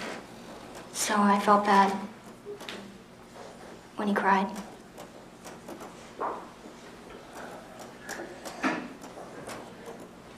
What happened? See everybody, she's just a nice lady. She didn't want to hurt the feelings of the minor she preyed on, because that's just the type of woman she is. Don't convict her of manipulating that minor to kill her husband. She would never do that. You indicated earlier that at some point in time you actually did break off with him. Can you tell us about that? There was more than one time. What time? The last time? The last time? Yeah, I told him that there was absolutely no way that I could live like this any longer, and that I was going to tell Greg about it, and he didn't think that was a good idea. He told me that he didn't think that I should tell Greg. Why didn't he think you should tell Greg? He didn't say why, I think maybe because he realized that that would be pretty final. I don't know. I can't speculate on what he thought. When was this conversation? Probably like April 28th, around there. Last week of April, somewhere? Yes. It was either the Wednesday or the Thursday in the last week of April. Could you describe Billy's behavior, his emotions as you had this conversation at this time? He was crying. And then he stopped crying. He seemed mad at first, but then all of a sudden he just didn't seem mad anymore. He just asked if we could be friends, and I said yeah, but I thought that it was a good idea if he didn't come over to the media center, because I felt like if we kept seeing each other, that it would make it harder. But he said he couldn't just not see me anymore at all, that he wanted to still be my friend and to come over, so I said okay. Where were the places that you were alone with Billy Flynn over these couple of months? There were times when I was alone. I think there was 2 times I was alone in his house with him. There were numerous times I was alone in my car with him. And at my house. Or sometimes in my office. Well, he would come over periods 3 and 6, I believe, and Cecilia would come over periods 5 and 8. Were they usually together when they were at your office? No, they can't. They have the same, different study periods. There would be an occasion every once in a while where either Cecilia or Bill would have one of the other's study period, class canceled during one of the other person's study periods so that they would be over at the same time, but usually they weren't, because you can't just skip class over at school. You have to get a pass during a study period. I'm going to skip past a considerable portion of the questioning, as her lawyer asks her about the time she let Bill and his friends take her car. A link will be left in the description box to watch the interrogation in full. How many times was Bill Flynn at your house, ever? In Derry? In Derry. 3. Okay. The first was when? When he came to film the orange juice commercial. The second was? March 24th. Okay, is that 9.5 weeks? Yeah. When's the third time? I don't remember the exact date. The last Tuesday in April. Okay, what was that week? Was there anything special about that week? Yes, I had said already that Greg was at a career school in Rhode Island. How long was Billy there? What happened? 1 day, 1 night. You spent the night? Yep. What did you do that night? That night, Eating. Right. ate dinner, watched movies. Who cooked? Who cooked? Yeah. I did. Who did the dishes? He did. Who cleaned up afterwards? He did. Did you do any other chores around the house? Did he? Yeah. He took out the trash. There's something pretty disturbing about the exact chores she gave Billy to do around the home. Those same tasks would be normal and innocuous if she said Greg or any person her age did them. Clearing the dinner setting, washing the dishes, and taking out the trash is a normal thing to do nightly. But the fact that a 16-year-old boy was tasked with them adds an almost maternal factor to the abuse. She cooked him dinner, then tasked him with cleaning the dishes and taking out the garbage. I'm again going to skip ahead, as we don't really have any commentary for the next portion of the footage. To summarize, her defense team is outlining her alibi for the night of the murder. If you recall, the plan was to kill Greg while Pamela was in a school board meeting, where she would be seen by multiple other parties. That was paramount, because in their minds, it put her above reproach. How could she have killed her husband if she was working? So going over her day is pointless. We know she didn't pull the trigger, and that she was not accused of doing so. The allegations are that she orchestrated the event herself. After the meeting, what did anything to do with him? I believe Patty Weiser's husband, Cal Weiser, who's on the Winnicott School Board, walked me out to my car because it was dark, and usually someone would walk me out. And where did you go? Home. Tell us what happened when you got home on May 1st, 1990. I drove up to the house, and I went into the garage, and I went up to the house, and I noticed that the outside lights weren't on. And I remember thinking that that was odd because Greg usually left them on. when he knew that I was going to be late. But, you know, I didn't think it was anything major. I just remember thinking it was odd. And I walked up the steps and I put the key in the door, and when I pushed the door open, I turned on the light and I saw Greg. What did you do? Well, it all happened in a matter of, like, not even a second, I don't think. And I remember seeing things near him, like a candlestick and a pillow, and I remember the first thing I thought was to go get help. And I said Greg's name, and he didn't answer, and I ran out. It all happened really fast. It's hard for me to remember exactly what order. Did you know Greg was dead then? No. I didn't know what was going on. I thought that someone was in the house still, though. I remember thinking that to run somewhere else and call the police. What did you do?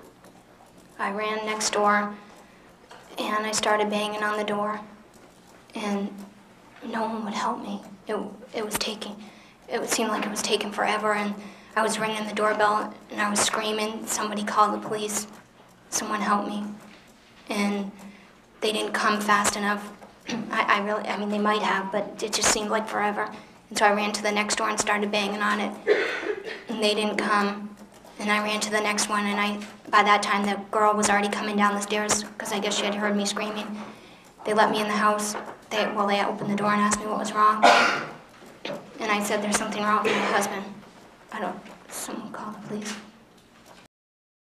There's something incredibly robotic and unnatural to how Pamela relays information. Focus not on the words she's saying, but the tone in which she says them. Does she sound like she's detailing how she found her dead husband's body less than a week away from their first wedding anniversary? Does she sound like she's relaying what had to have been the most shocking and horrific night of her life? No. She sounds like she's timidly placing an order at a restaurant. She doesn't sound at all affected by the words that she's saying, which is odd. Add to the fact that her emotions, or lack thereof, play perfectly into the narrative that the prosecution is putting forward. If she seemed shaken, began crying, or appeared like she was hurt by the findings of her husband's dead body, that would help the jury empathize with her. They could better grasp what she's talking about, and while her story would still rely on people blaming a 16-year-old for the sexual abuse that she put them through, it would be slightly more believable. But her tone never changes. She never emotes.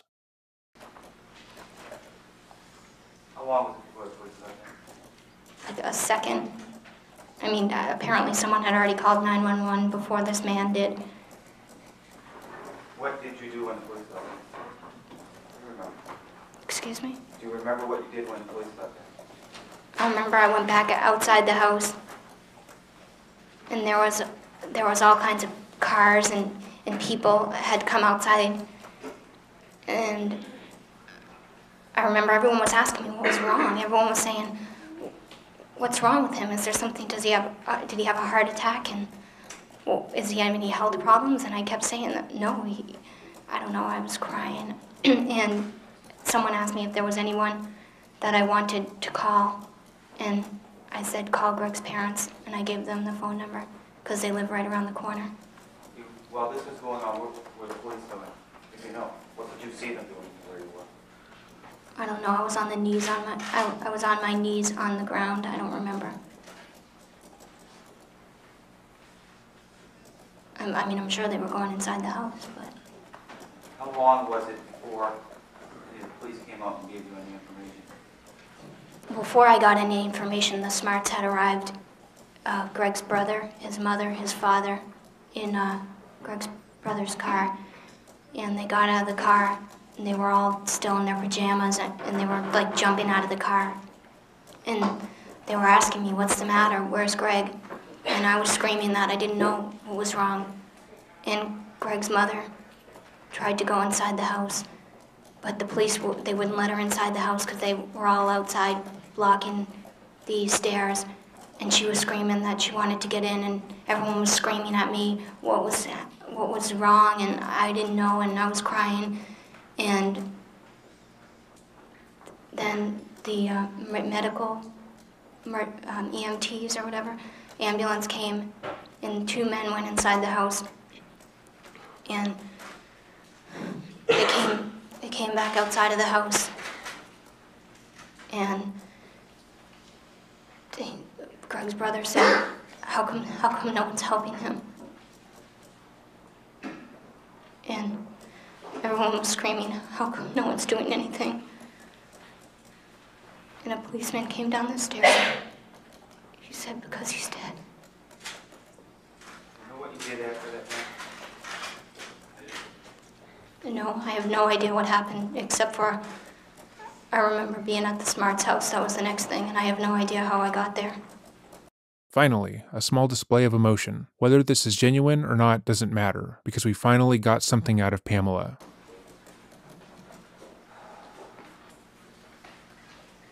How long did you stay at the Smarts house? I think till like 2 o'clock in the morning. Then I went to the police station. Did anybody come over to the Smarts house? Yeah, yes, a lot of people. The Smart family, aunts and uncles and friends of mine, my mom and my sister, my friend Tracy, Brian. I think Grammy and Grampy Smart came over too. Where were you? In the house, all over the place, usually in the upper living room or the downstairs. Where did you stay the next few days? Excuse me, where did I stay? Right. At my mother's. Well, I didn't sleep anywhere. I didn't sleep the whole night, but I went to the police station. I filled out a report, and then I went back to my mother's house at about 4 o'clock in the morning or something. Did you know that evening how Greg had been murdered? Well, Greg's brother, I believe, was the one who had told me, or somebody told me that the EMT had said that Greg died of a head wound that apparently had been hit over the head with a candlestick. That's how I thought he died. Did you ever find out otherwise? Yeah, I did. How did you find out? One day I was driving down the road and I heard it on the radio. That's how I found out.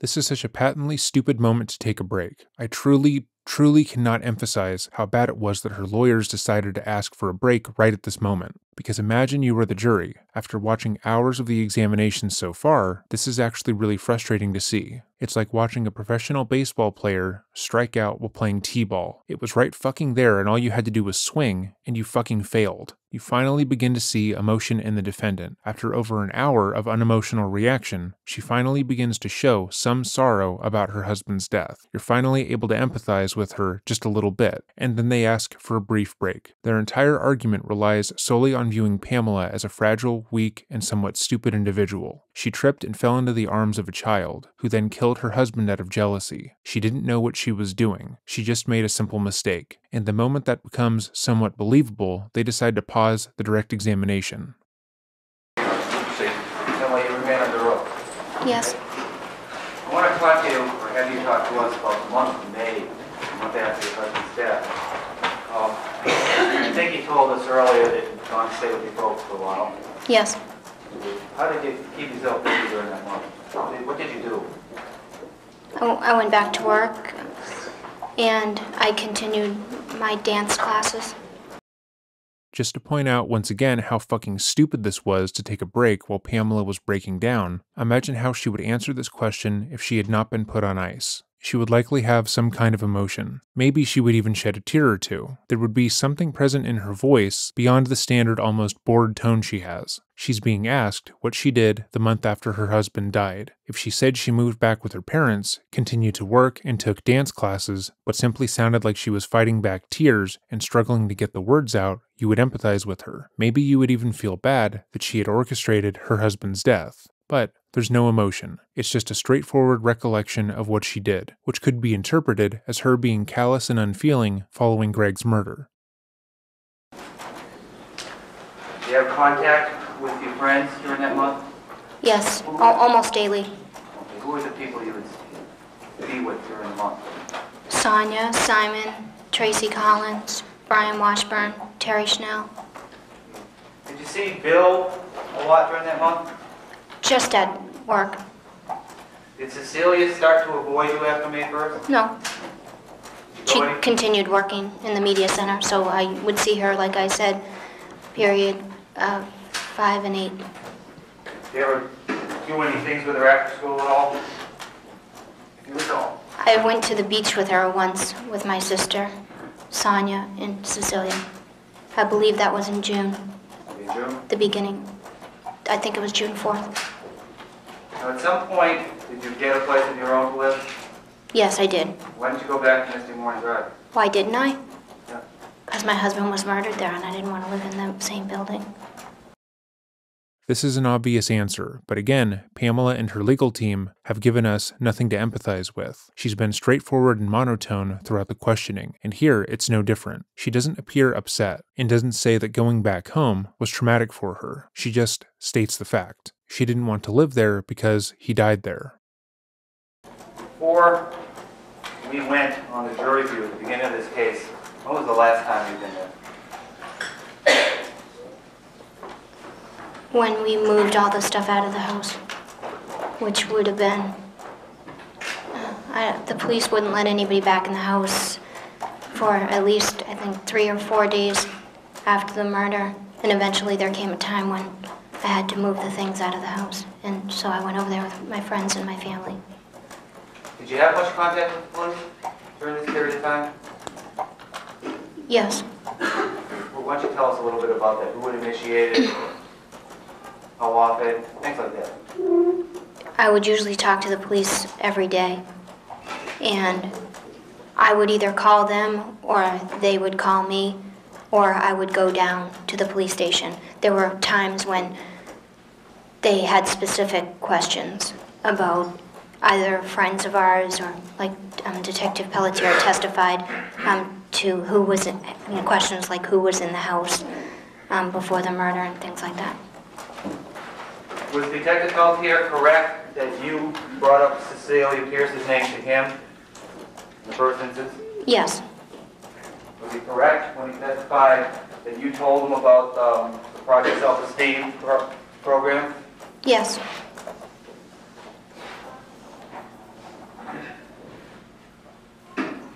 Did you go on television sometime, or were you interviewed by Channel 9 at some point? Immediately after the murder, I was contacted by numerous media sources, Bill Spencer in particular, quite a few times, and he was leaving messages at the home of my parents where I was staying, and he wanted me to go on camera and talk about the murder. As we mentioned previously, 6 days after Greg's death, Pamela would do her first TV interview at her own request. She contacted the reporter, she set up the interview, and she did so because she said she wanted to appeal to the public in order to find out who had killed her husband. She wanted the world to know what kind of person he was, and thought that she was the only person who could do so. The interview would end up backfiring on her, as she came across as cold and unfeeling towards her deceased husband. She never shed a tear, she spoke incredibly casually about the entire ordeal, and even stated that it was a good thing that he died when he did, just a year into their marriage, because had he been murdered years later, she would have loved him that much more. Which is nonsense to anyone who has ever lost a loved one. It doesn't matter how long the relationship was, the space of that person's absence in your life is immeasurable. The police would also note that there were things that she said in the interview that she could not have known, and things that she put forth as being fact that had not been confirmed to her. An example of this is when she talked about finding her husband's dead body, and how when she entered the shared residence, she immediately took note of the fact that one of their stereo speakers had fallen over, instead of her husband's dead body.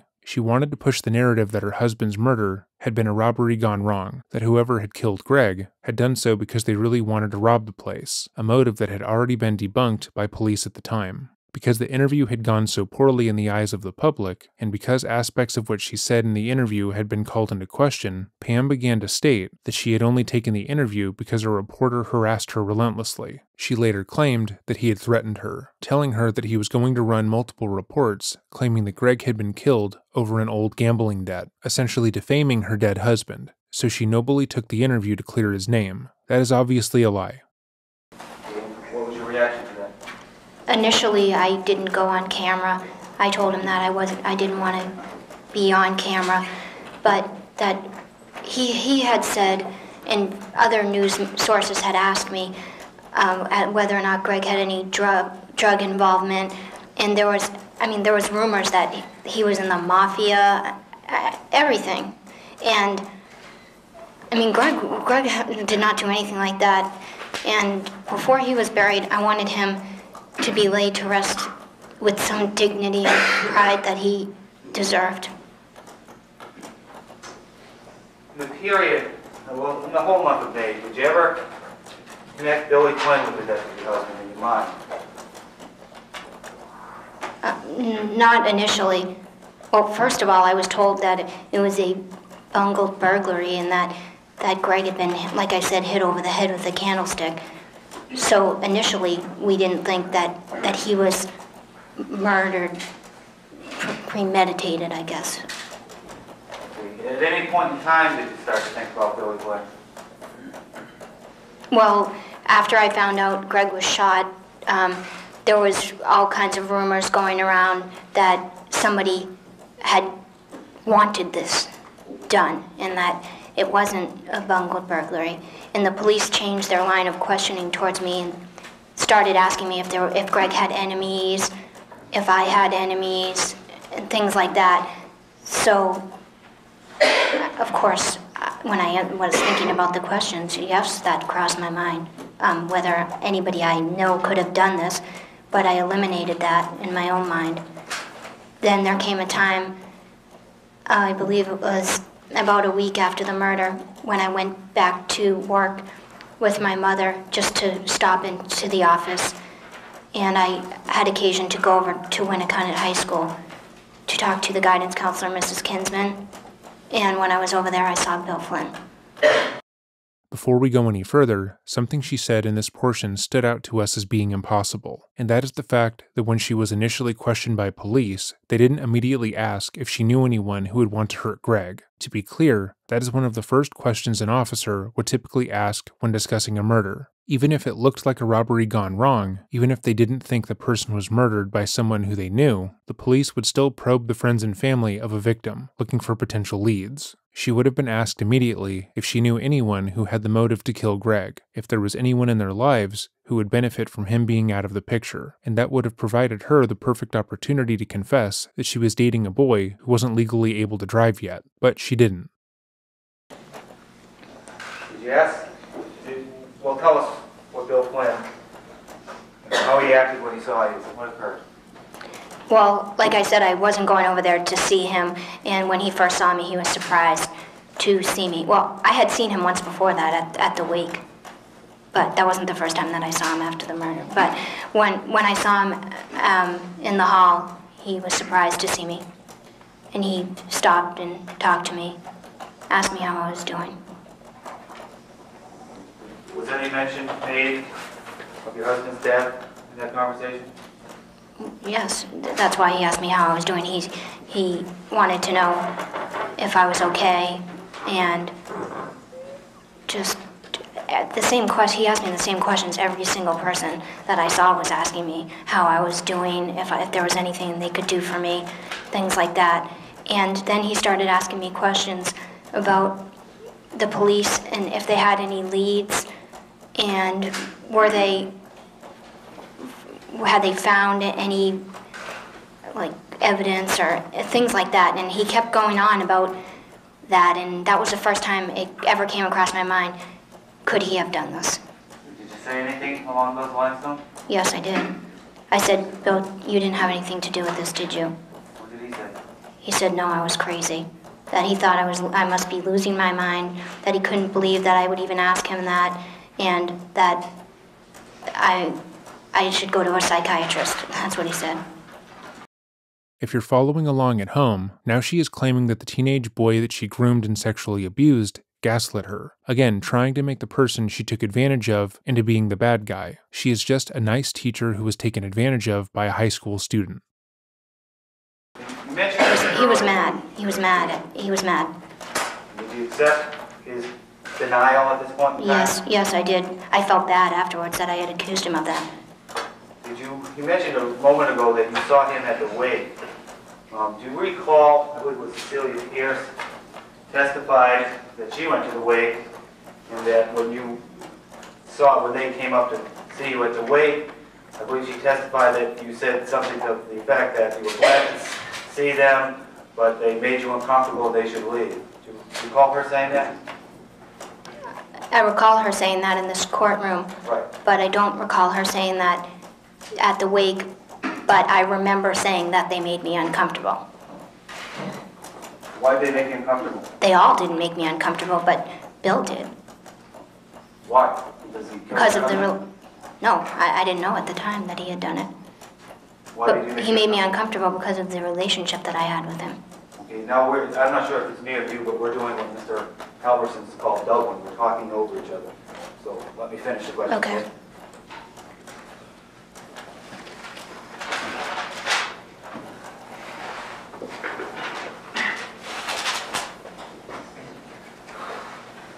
How often between the death of your husband and the boy's arrest did you see Bill Flynn?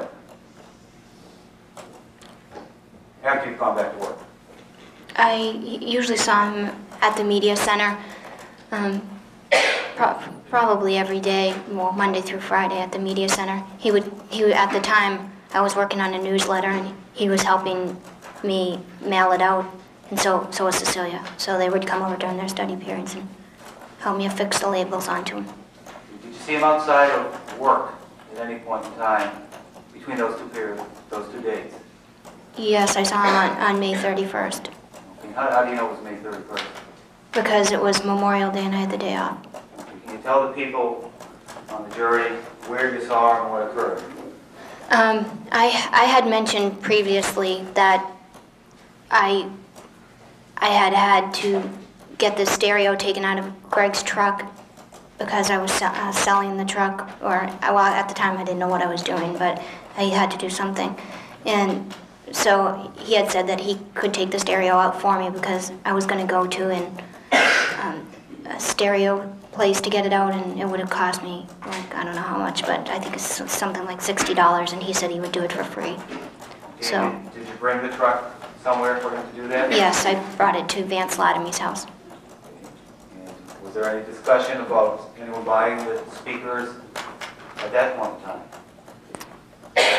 Vance had indicated an interest in the speakers and asked me what I was doing with them, but I didn't say I would sell them to him or anything like that at that time.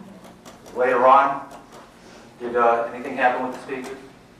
Bill had asked me quite a few times after that what I was planning on doing with both the stereo and the speakers, because he said he knew people who would buy both of them from me if I was interested in selling them. And eventually he had said that Vance was specifically interested in the truck speakers. Did anything else occur on May 31st with the kids? Yes, it did. When we were over there, there was a girl by the name of Michelle Nichols also over there, who was JR's girlfriend, and Ralph Welch was there and his girlfriend Michelle. Then there was some other guy, I don't know. There was a lot of people there, and people kept coming over to the truck and talking, and Vance was talking to one of the other kids about a Trans Am that was at Gerard Holloway where his mother worked, and it was some sports car or something, and they were talking about that, and it came up in conversation that they wanted to go over there to the dealership to see it. And because they had taken out the car stereo for me for free, I said that I would give them a ride up there.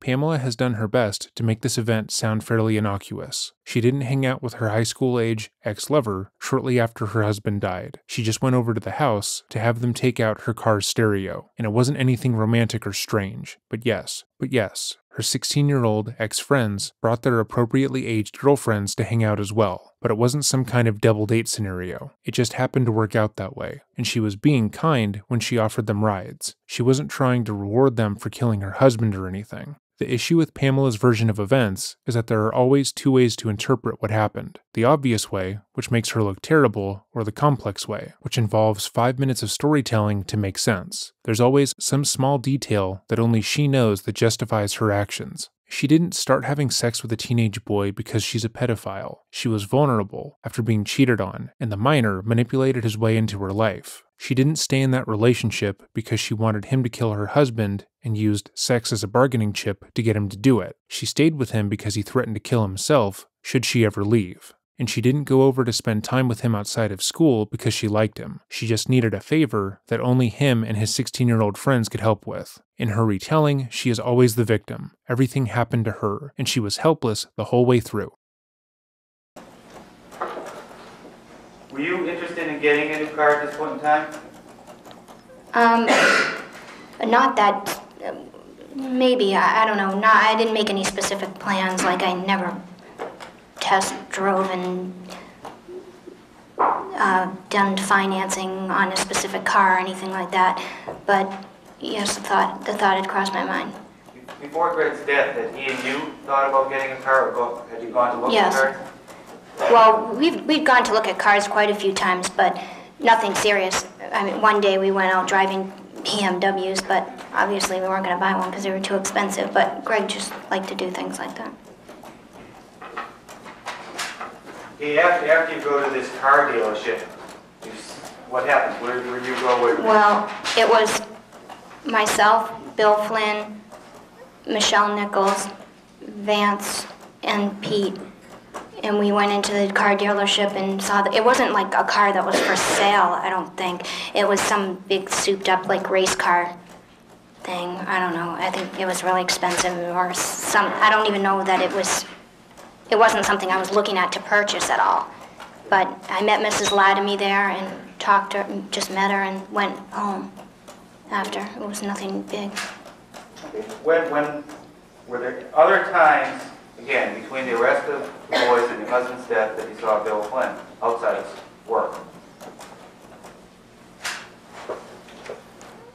I don't remember any other specific occasion except for the day before they were arrested. Okay, tell us about it. Terry Schnell, a friend of mine, was over my house.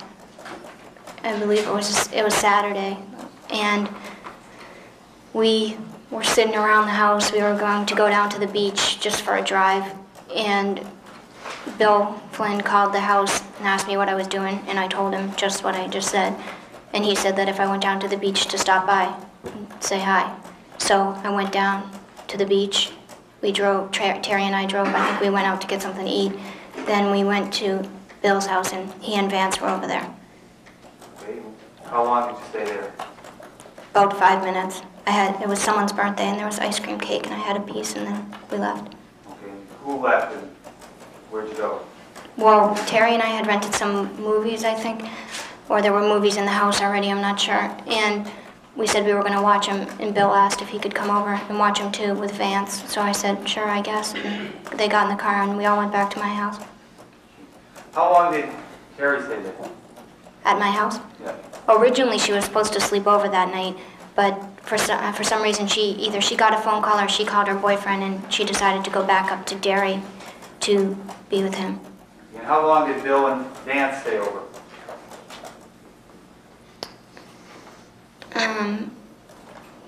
Probably like 4 hours or so. And then Pete Randall came over and on a motorcycle and took Vance with him to go to Melissa or Michelle's house, I'm not sure which one, which are both of their girlfriends. And Bill didn't want to go with them because, first of all, you can only fit 2 people on the motorcycle. And second of all, because he didn't want to go over with both of their girlfriends and them. Was there any use of the phone, either outgoing or incoming, while those young men were at your house? Not that I remember. Not on that day. Did there come a time when you found out that the boys were arrested? Yes. Okay. Now, That was, I think, the night of June 10th. Or June 11th. I think we were just talking about the night before. Maybe I got lost there. Were we just Okay. talking about the night before? Yeah. Okay. between the point in time when they're over watching the movies and when you find out, Well, we never watched the movies. okay, Yeah. point in time they're over there, what occurs? How does the evening end? And then, Oh, okay, well, like I said, Vance and Pete left for a little while. Pete never came in the house or anything. And so Bill and I were just over at the house watching TV, and we ate dinner, and then he asked me what I was doing that night, and I said nothing, and he asked me if I wanted to go to a movie or something, and I said I didn't think so, and then Pete and JR came back and said, what are we doing? And we said nothing, and then, I don't know whose idea it was, but we all decided to go to the movies. did you go to a movie? Yes, we did. We went to see Total Recall, but it was sold out, and we saw, I think it was called Firebirds or something. I couldn't hear. Firebirds, I think it was, I don't know. In Portsmouth. What happened after the movie? We came back to my house, and we were just sitting there, and then I don't know. The reason they were staying over around was because since Greg's death, I hadn't been by myself at all on any night.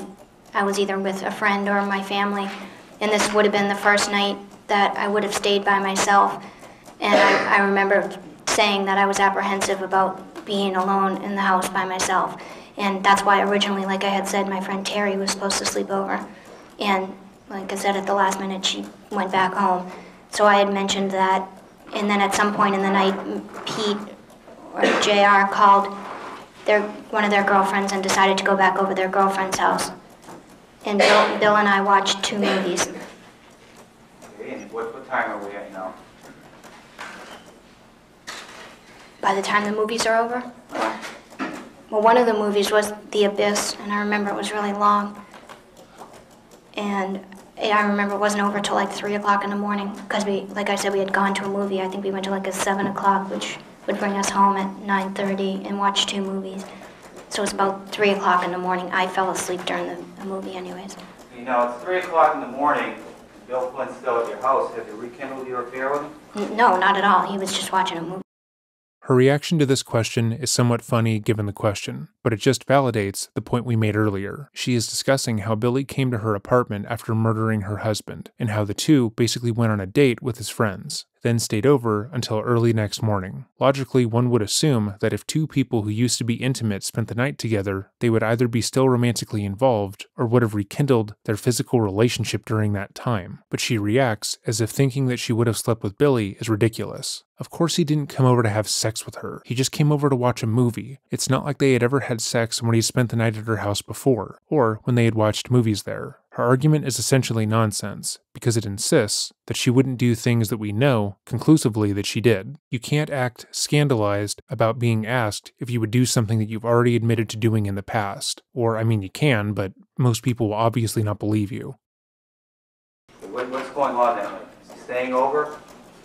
Well, actually, yes, he did end up staying over that night, because it was 3 o'clock in the morning, and he just said he would stay over. He was going to put a deadbolt on my door the next day.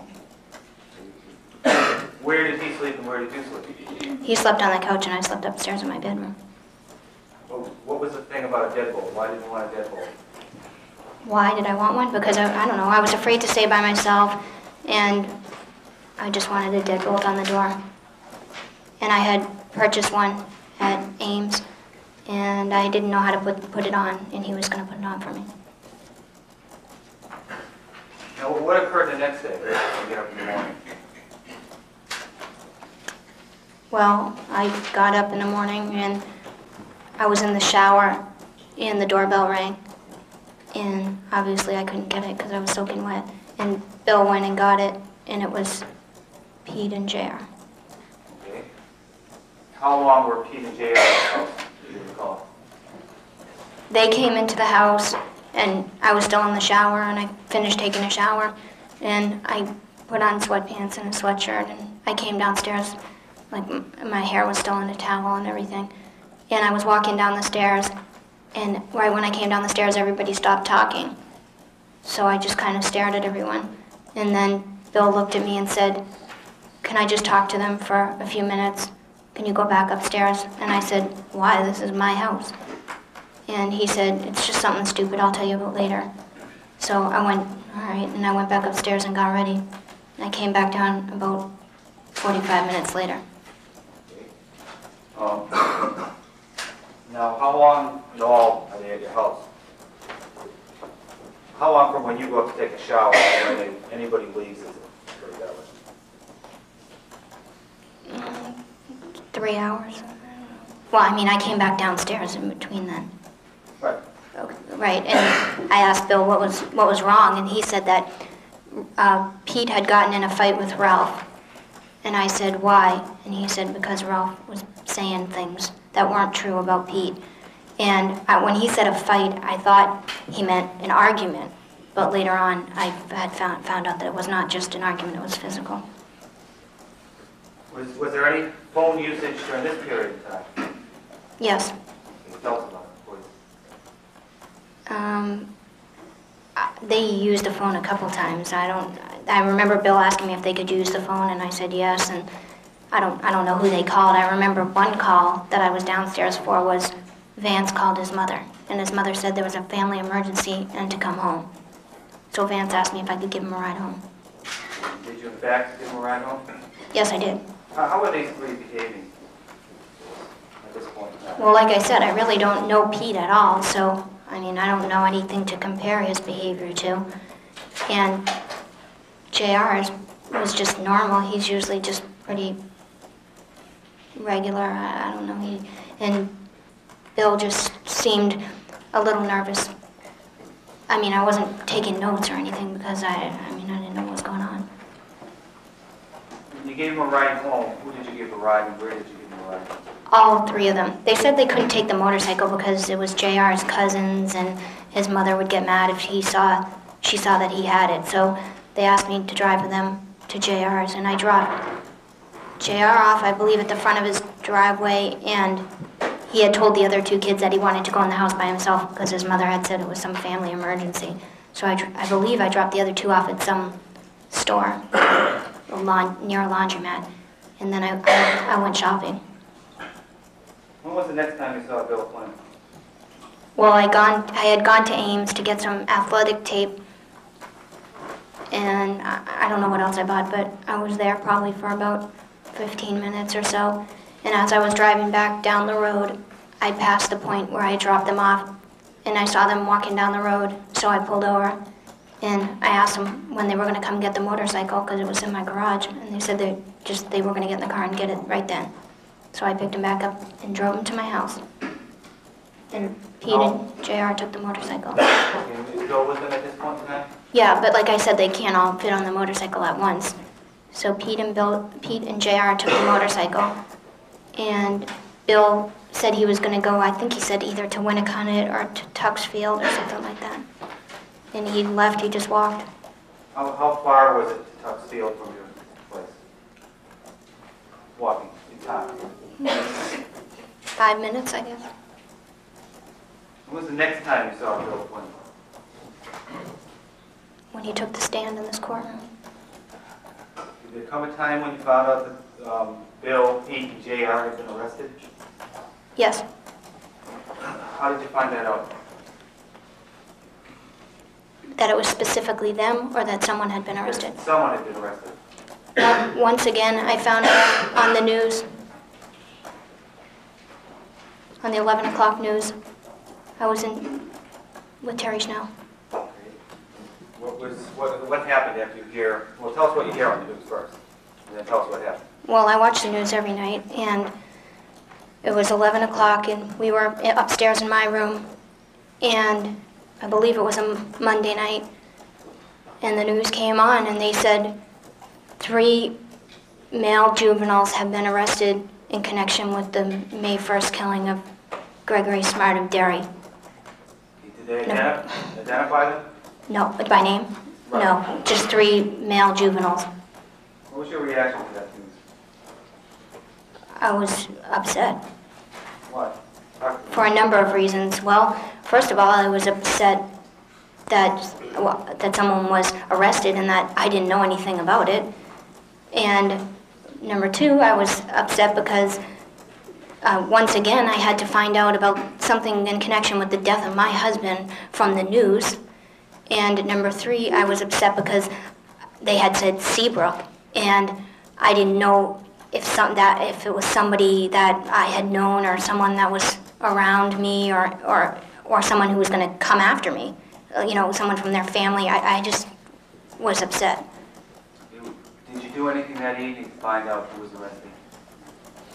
That evening, I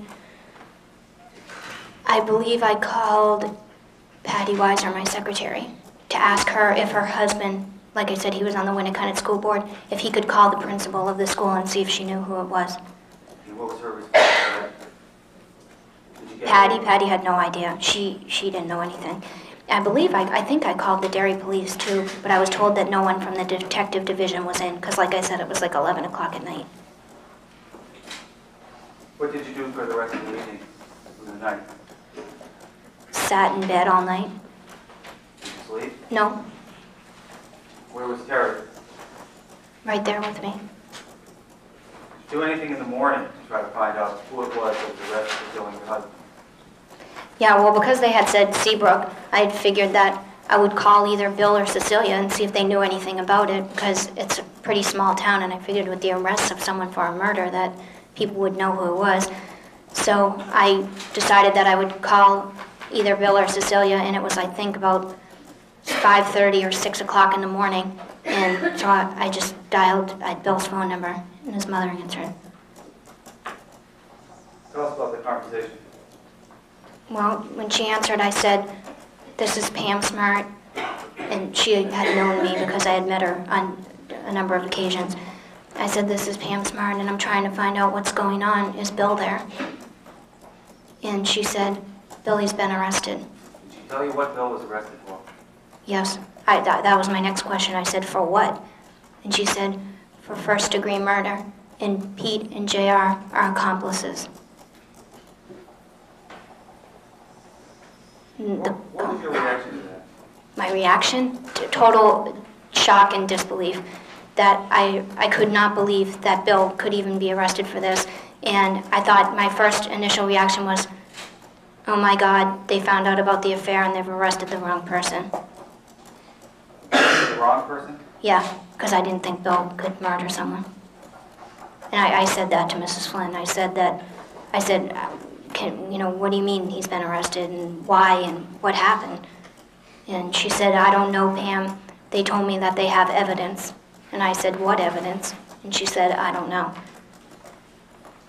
And and then she said, I said how or why or I don't know. I was asking all kinds of questions.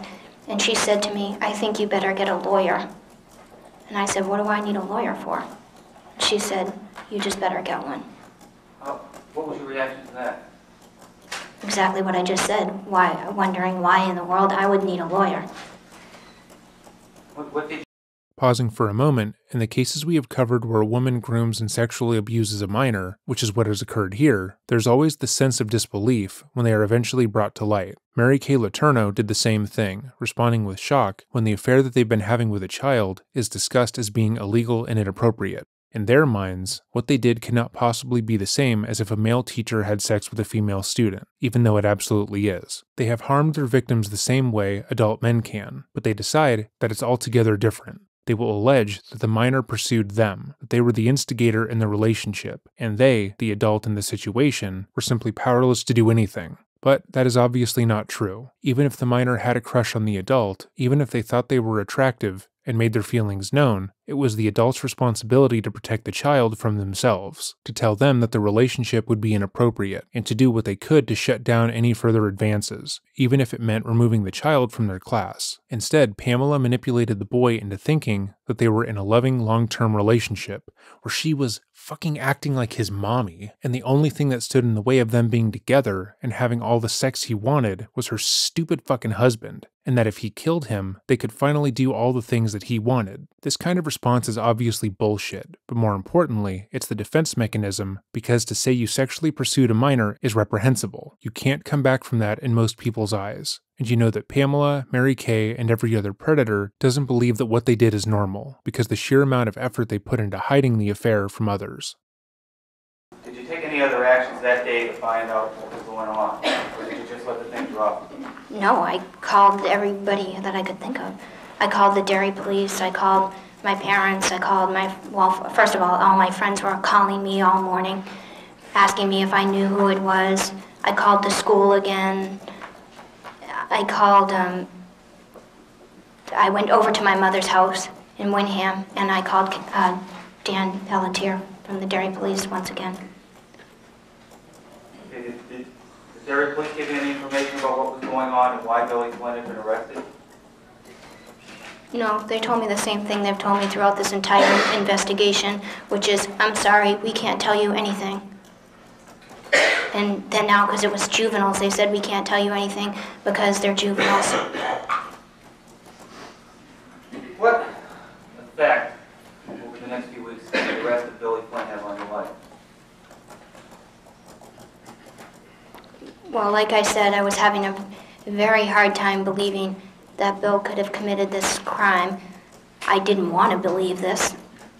And I was searching for someone to tell me why, how, if this was true. Just everything. Nobody would give me any information. Was this something that you thought about once a day or in passing, or was it? No, I thought about this every waking moment of my life. Could we, if you want to ask the cameras, just take a break every once in a while?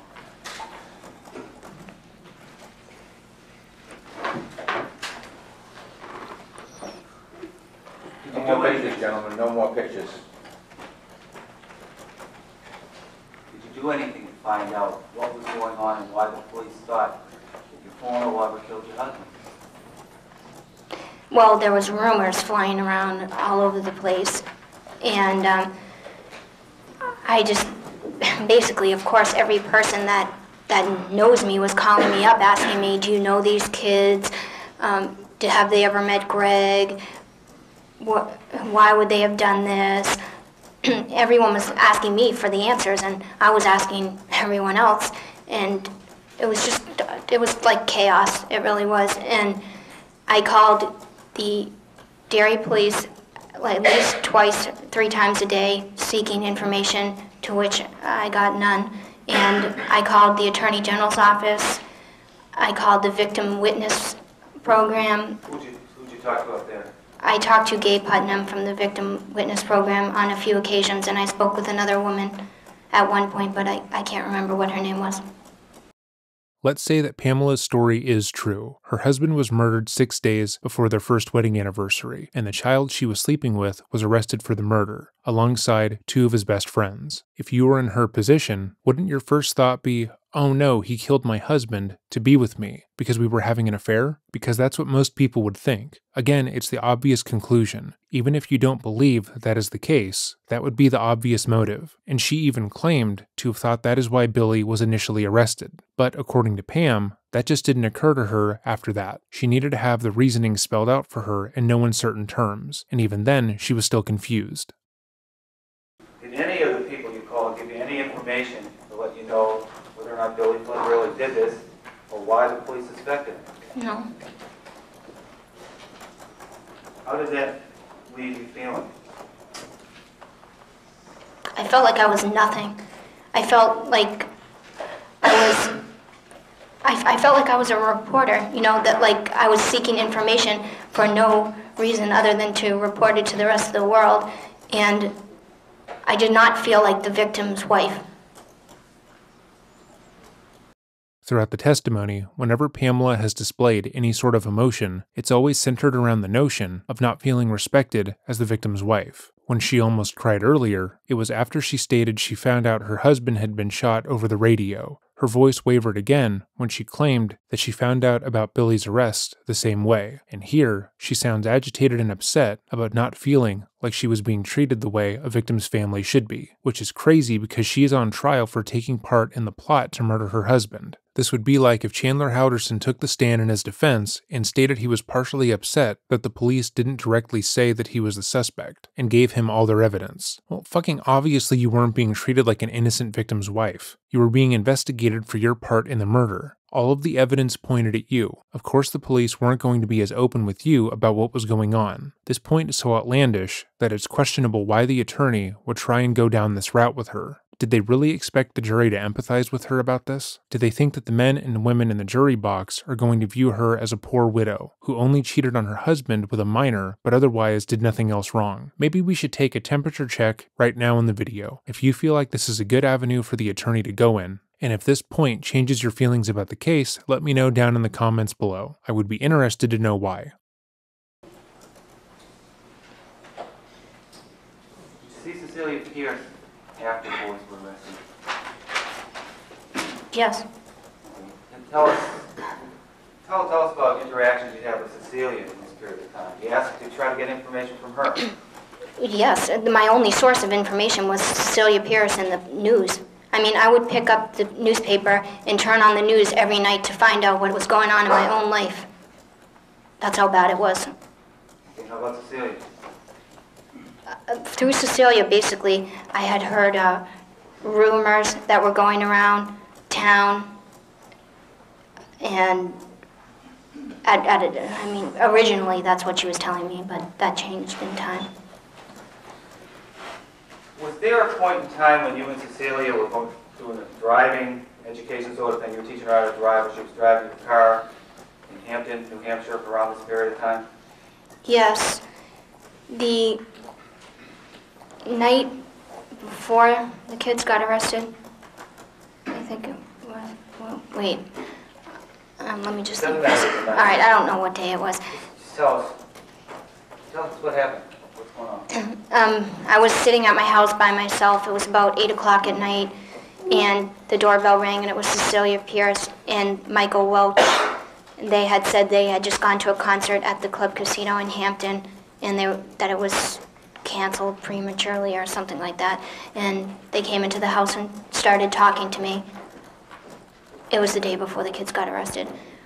And then Cecilia asked me what I was doing, and I said nothing, and she asked me if she could sleep over. And I said yes. So Michael went home, and Cecilia and I went in my car to her house to get clothes so that she could have something to wear to school the next day. And what occurred? On the way down to her house, I'm not sure who was driving, but I had let her drive my car all the time with me in it because she was approaching getting her license, and as long as I was over 21, which I was, she was allowed to be driving the car. So she would always ask me to drive, and we were driving back from her house, and we were down near the beach on the way to my house, almost at my house, when the car got pulled over by everyone. There was mounted police in paddy wagons, cruisers, motorcycles. The car was completely surrounded and told to pull over immediately. Did these police officers act like officer friendly when they pulled you over? No, not at all. If you didn't hear the lawyer's question, he asked if the police officers acted like officer friendly when they pulled her over, and she said not at all, which, I'm sorry, of course they didn't. They had pulled over her car with the belief that one of the boys who she was convinced killed her husband was in the vehicle, so they believed they were going to be arresting a murder suspect. Of course, they weren't going to be overtly accommodating. Like I said, Cecilia was driving, and they surrounded the car, and they put these big spotlights on us, and they told us not to move a muscle. And the dog was in the car, and he jumped up, and I reached down to get the dog, and the officer started screaming at me and told me to lift my hands up and not to move or reach down for anything again. So I was terrified. How long did you stay stopped by those police officers surrounded? The whole thing was probably about 10 minutes. And when the woman came over to the car, she was asking Cecilia for her license and registration, which obviously she didn't have because it wasn't her car and she doesn't have a license. And so I was trying to explain that she was driving my car and all this, but the woman was so mean. She was screaming, and I was really nervous, and so was Cecilia. It was very, very intimidating. And then I heard it come across her radio. Objection, Your Honor. Staying. Your Honor, if I could approach it and make an offer of proof on this. The court rules indicate that you're not proof we have to approach. Right. I think you were about to tell us what you heard over the radio. Yes, I heard a voice come across the officer's radio, and they said, "Just tell her we pulled over the wrong car." And the woman was turning it down as the person was saying it. And then the woman said, "We pulled over the wrong car." Did you believe her? No. What did you think was going on? Judge, objection. I'll withdraw. Did you withdraw, you said? I'll withdraw, Judge. All right. So they let us leave. They told us we could go, and so we went back to my house. Now this happens the night before Bill Flynn gets arrested, is that correct? Yes. It was the night of, like, they had left and taken the motorcycle and gone and everything, and then that night Cecilia came over. I believe it was June 10th. It was a Sunday. Yep, Sunday. Tell me about your interactions with Cecilia Pierce after the arrest of the boys. How often do you see her? What's going on? Well, what happened was the next day, I went to work and she went to school, and I saw her during that day, which would have been Monday. Then I went home after school, and Cecilia's mother called me and asked me if Cecilia was over my house, and I said no, because she wasn't. And Mrs. Eaton told me that Cecilia, the Derry police were in Seabrook, and that they were looking for Cecilia and they wanted to question her. And Mrs. Eaton indicated to me that she was looking for Cecilia, first of all, and second of all, that she was getting mad that Cecilia was being questioned so much. And I asked, what were the Derry police doing in Seabrook? And I said that if she found Cecilia and took her down there to let me know, because I wanted to go down there and talk to them, because I was seeking information. Did you at some point go down there, or did you see Cecilia at some point? Mrs. Eaton called me back and told me she found Cecilia at her friend Heather's house, I believe, and that they were on their way to the Seabrook police. And so I went in my car and went down there too. And when I got there, I went in the front door with Mrs. Eaton and Cecilia, and the Detective Pelletier and Captain Jackson were there. And they came out and they both looked surprised to see me. And I asked them if they could tell me, I said, what's going on? Because the Derry police were in Seabrook, so obviously something was going on. And I had said to them that I was concerned about my car being pulled over. And Detective Pelletier said he couldn't talk to me right then. And he took Cecilia in another room and interviewed her. Did you talk to Cecilia after this interview? She came out and I said, what's going on? And she said, nothing. They just asked me the same questions they always ask me. So I went back to my house that night and I called Captain Jackson at the Seabrook Police, and I told him that I was seeking information once again and that my car had been pulled over, and I was wondering what was going on. Would someone please tell me what is going on? And Did you get an answer then? no, once again, he told me, we can't tell you anything. And then he told me that my car was mistaken for another car. And I said, I'm not that stupid. When's the next time you see Cecilia? School the next day. Rather than going through each And well, that night the boys were arrested. You heard those tapes in there. They were played here, Right. right? What's that all about? What's going on? Well, in the first two or the last or all of them, or what? I can't. The first two tapes or the... Talk about any of them Okay. you want. Well, what happened was that after the murder... Objection, it's narration. You can have some proper questions. Narration is proper on direct examination, as opposed to leading. I disagree, Judge. Just telling her to say whatever she feels like about the tapes. I'd like some questions here. Which one we're talking about? What's the proper question? I'll start at the beginning. All right. Tell us about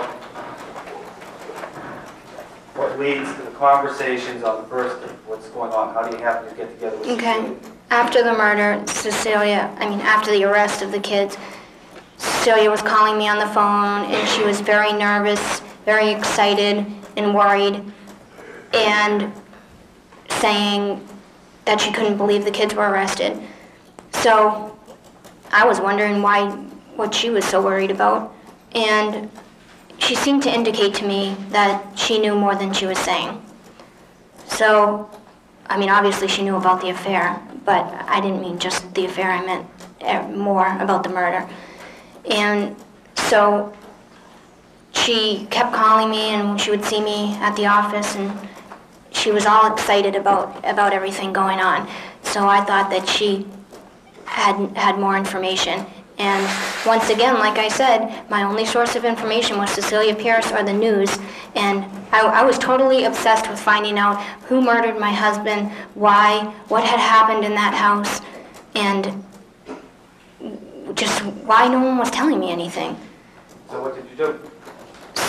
Well, I figured that if she knew more about the murder, then she would tell me if I acted like I knew more about it. And I told her, well, she had said to me that she had asked me, did I know about the murder beforehand? And initially I had said no. And then she made a statement to me that if I knew more about it, as long as I told her that she wouldn't tell anyone, and that we had to stick together. So in my mind, I thought that I would play a game with her, and I would say that I knew more about the murder.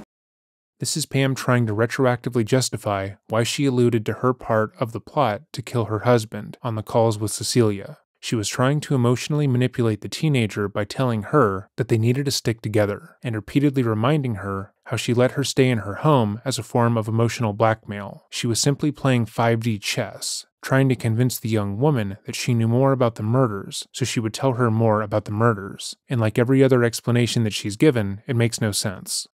No, you should play a game. What's the game? What's going on? What's the point of this? To get information.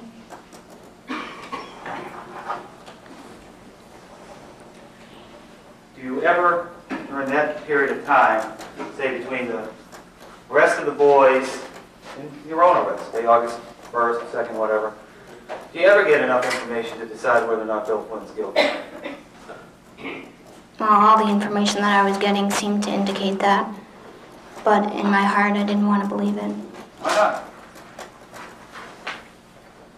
Because I didn't want to believe that someone I knew had done this.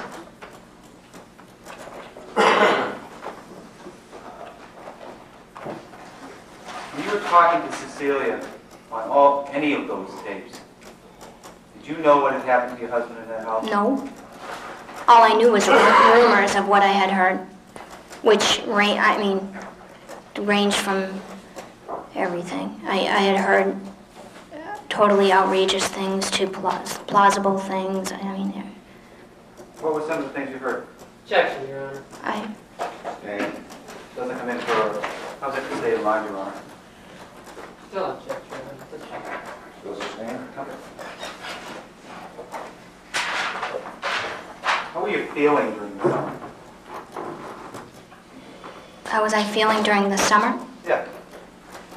I was feeling totally obsessed with wondering what had happened in there. I used to sit in bed every single night and wonder what happened to Greg.